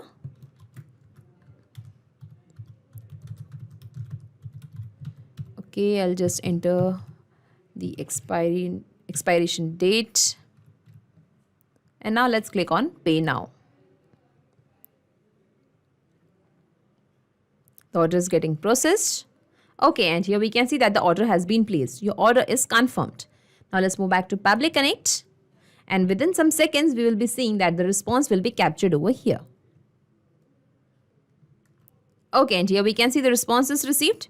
And here in the response, we can see the first name as testing, last name as name, company name as Pabbly, address, city, state, country, code, phone number, and all other details are captured over here. Okay, I'll just scroll down and show you the product name also. Okay, the product name is over here. Yes, it was the coffee mug. So we can find the product name also. So now we are going to create an invoice for this particular customer who does not exist in Zoho Books. For that, again come to the routers. Okay. And now we are going to again click on set filter and action steps for the second route if customer does not exist. Now click on this plus sign add action step. And now first we will be creating a customer or a contact in our Zoho Books account. So again select the application name as Zoho Books. Select the action event as create contact. Now click on connect. Again choose the option that is select existing connection because we do have a connection with our Zoho Books account. Okay, the Zoho Books account is connected. Now here again we have to select the organization as Pabbly Book. Here we have to map the contact name. So we have already got the contact name now in our Shopify trigger response. So we'll be mapping the name over here. So the contact name was testing and we have to map the last name also. So again come to Shopify and let us map the last name. That was no name itself. Now here we have to map the company name. So let us map company name as Pabbly. Here we have to map the first name. First name was testing. Here we'll be mapping the last name.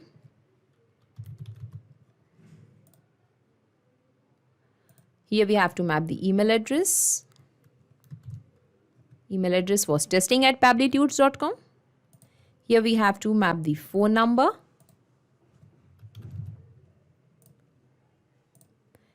Okay, billing full address. Okay, so let us map the address. Here we'll be mapping the city. Here we have to map the state. Here we have to map the zip code. Here we have to map the country.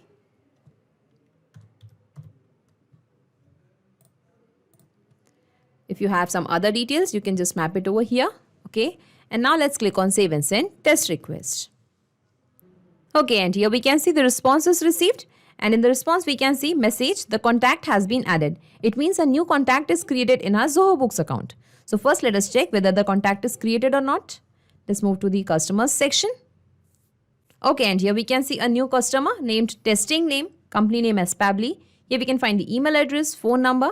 It means a new customer is added in our Zoho Books account. Now we will be creating an invoice for this particular customer. So let's move to Pabbly Connect. Okay, let's scroll down, click on this plus sign add action step once again. Here we will be choosing the application name as Zoho Books. And now we are going to create an invoice for this particular customer. Let's select the action event as create invoice, create sales invoice. Click on connect. Select the existing connection over here. Click on save. Okay, now the Zoho Books account is connected to Pabbly Connect. Now again we have to select the organization name as Pabbly Book. You have to select your organization name. And this time we are going to select the customer name as testing name from the drop down. Okay, as a new customer is created and the name is captured over here. Now we are going to map other details. Okay, let's give the exchange rate as 1. Here we are going to map the line item name. So line item name we have to get it from Shopify. and it was coffee mug. Okay, we have to give the rate over here. So the rate was line item price. Here we have to map the quantity. If you want to mention the discount, you can just give it over here. You can give the product type, shipping charges as per your requirement. Okay, let's scroll down. Here again we have to select the place of supply. I'm just going to click on this mapping button to ignore this field and just remove this data from here. Let's scroll down and simply click on save and send test request. Okay, and here we can see the response is received, and in the response we have got the invoice ID over here and the invoice number as 31. It means the invoice is created. Let us check the invoice also. Let's come to the invoices section. Okay, and here we can see the invoice number 31. Here we can see it is billed to testing name. Here we can find the address also. The item name as coffee mug. Here we can find the quantity, rate, and the total amount as 230. It means a correct invoice is created for the correct invoice is generated over here. Now let's move back to Pabbly Connect and let us just save this particular workflow first. Data saved successfully. Okay, and now let's close this particular window. So we have set both the routes that if the customer exists, then simply create an invoice for the customer. And if the customer does not exist, then first create a customer in our Zoho Books account, then create an invoice for that particular customer. So now we have to check this in the real time that whether our integration is actually working fine or not. For that, I'll just move to my Shopify store once again. And here we are going to make an order on the name of a customer who does not exist in our Zoho Books account. Okay. So let's scroll down, and here I'm just going to order this particular short sleeve t-shirt. Let's click on buy it now. Here we are going to enter the details, email address as dummy@pabblytudes.com. Okay, let's give the first name as dummy, last name as name, company name as Pabbly, address as EM 156 New Market, city as Bhopal, state as Madhya Pradesh. Let's enter the PIN code. Let's enter the phone number. Click on continue to shipping. Okay, let's click on continue to payment. Let's enter the test card details over here.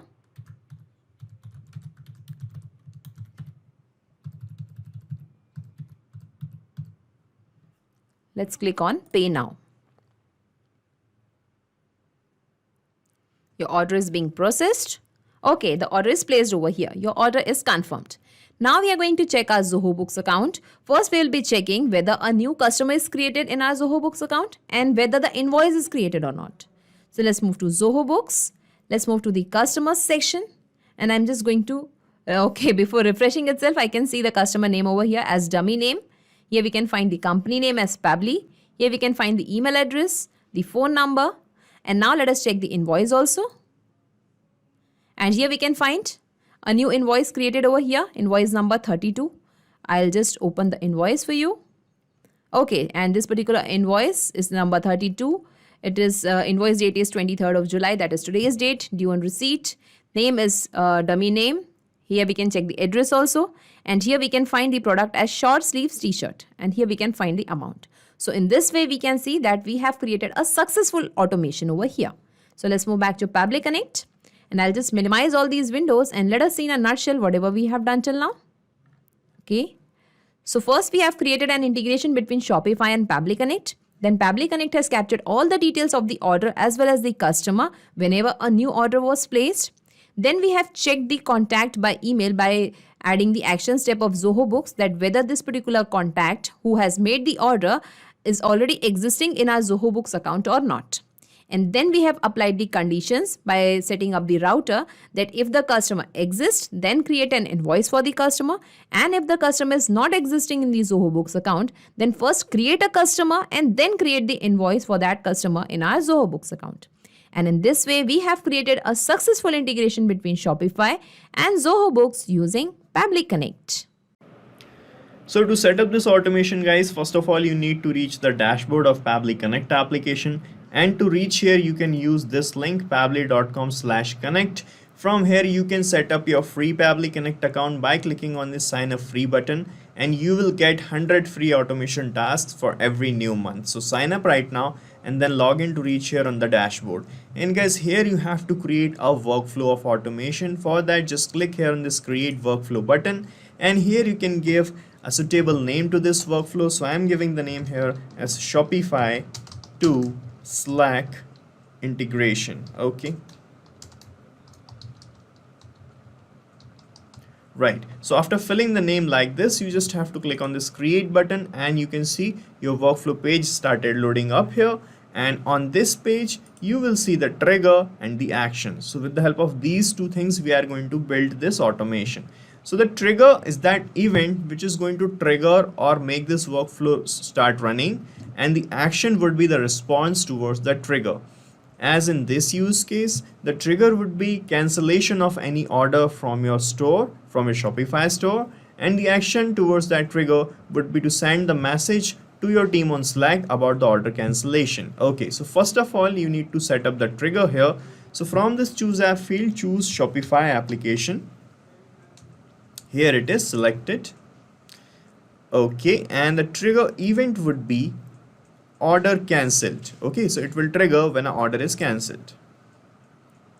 Alright, and here you can see it has given us this webhook URL. So with the help of this URL, we are going to make a connection with our Shopify store, and after that we are going to capture the response of this connection. So here let me show you, you just need to follow these steps written here to make this connection. And let me show you how exactly you can do this. So let's go to the settings section of Shopify. Here is my Shopify store's dashboard. Okay, and here we have the settings on the bottom left hand side. Under the settings page, when you scroll down, you will find this notifications option. Click on it, and under notifications, when you scroll down, you will find the webhook section.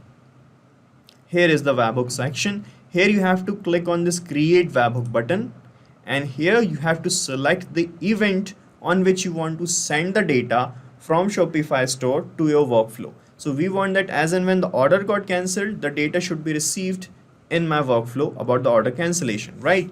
So here in the events list, you have to select order cancellation. Let me show you. Here it is, order cancellation. This option selected. The format of the data would be JSON. Here in this URL field, you have to copy and paste this URL. Just click on copy from your workflow.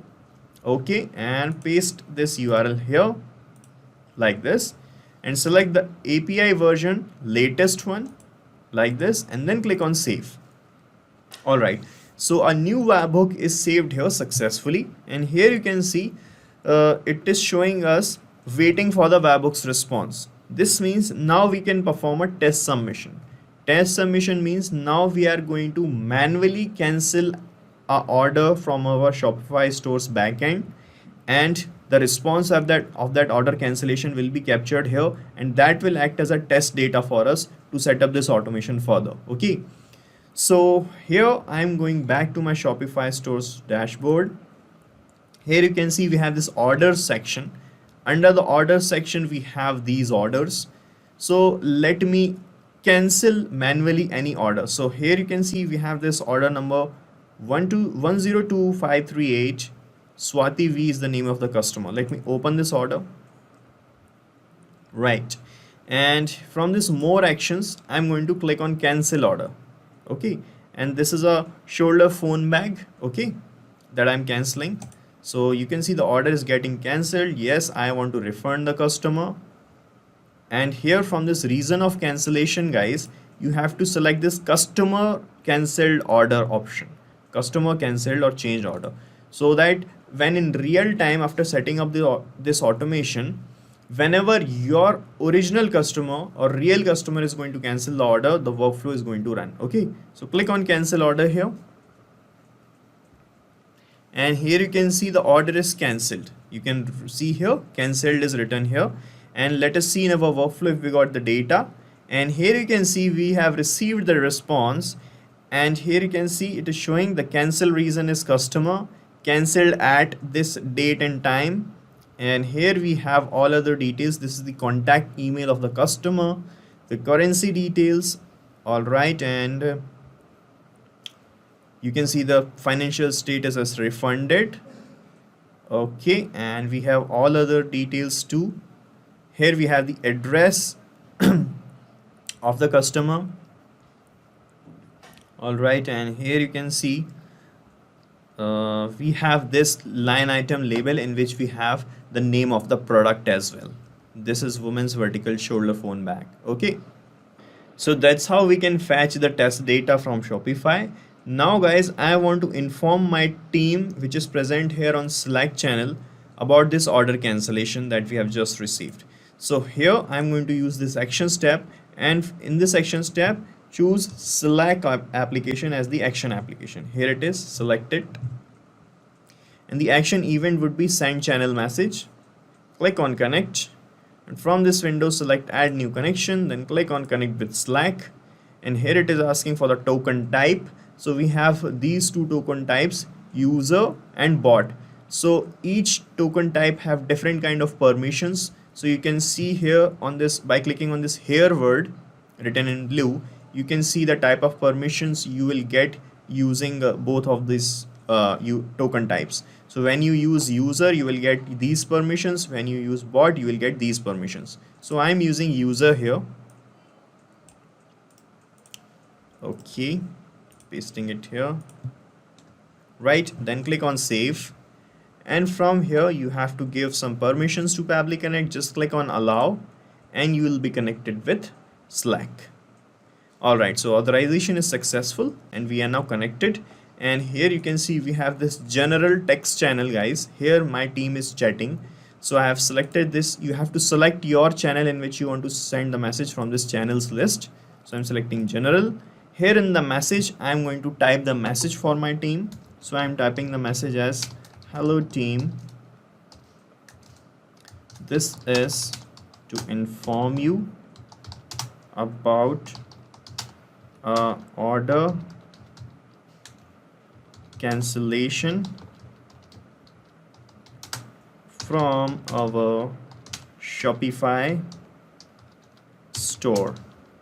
So this is a kind of message I have written for my team to inform about them about the order cancellation. Okay, so here you can see I want to send these details also along with the message to my team. The customer name, customer email, product's name, and the product's price. So here I have received this test data about the order cancellation here in the first step.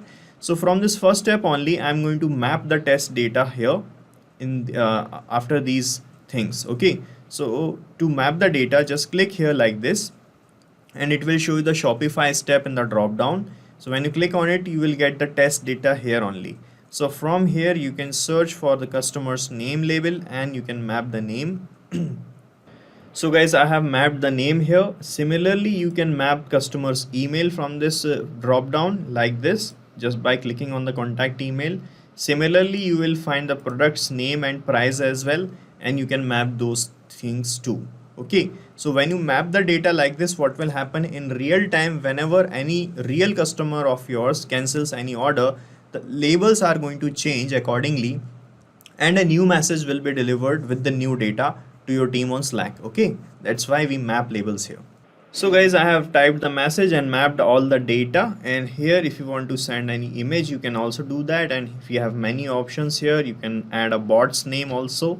Right now I'm leaving all these things blank. These are not compulsory things, but you can use them, right? And here you can click on save and send test request to test your connection with Slack, and a new message will be delivered here like this. Let me show you how. So here I'm clicking on save and send test request, guys. This is the response we have received. Let's see if we got a new message here, and you can see a new message is this. It is showing hello team. This is to inform about our order cancellation from our store. The order details are as follows, and here you can see these are the same details that I have mapped here in this message. So this is how it is going to work, guys. So we are done setting up this automation. So you just have to set up this automation only once. After that, you don't have to do anything manually. After that, as and when any customer of yours is going to cancel your order, you will get to know about it here on your Slack channel message automatically. Yes, guys. And you can use this same workflow that I have created, because I'm going to paste the link of this same workflow in the description so that you can clone it in your own free Pabbly Connect account and start using this automation instantly. Guys, thank you so much for watching our video, and please let us know how our automation ideas are helping you in the comment section. And if you have any queries related to this application, please ask your queries from this forum link, and do check the pricing of this application from this link. And guys, we are open to ideas. If you want us that we should make videos on other aspects of your business, please do let us know in the comment section. And if you like our work, please subscribe to our channel.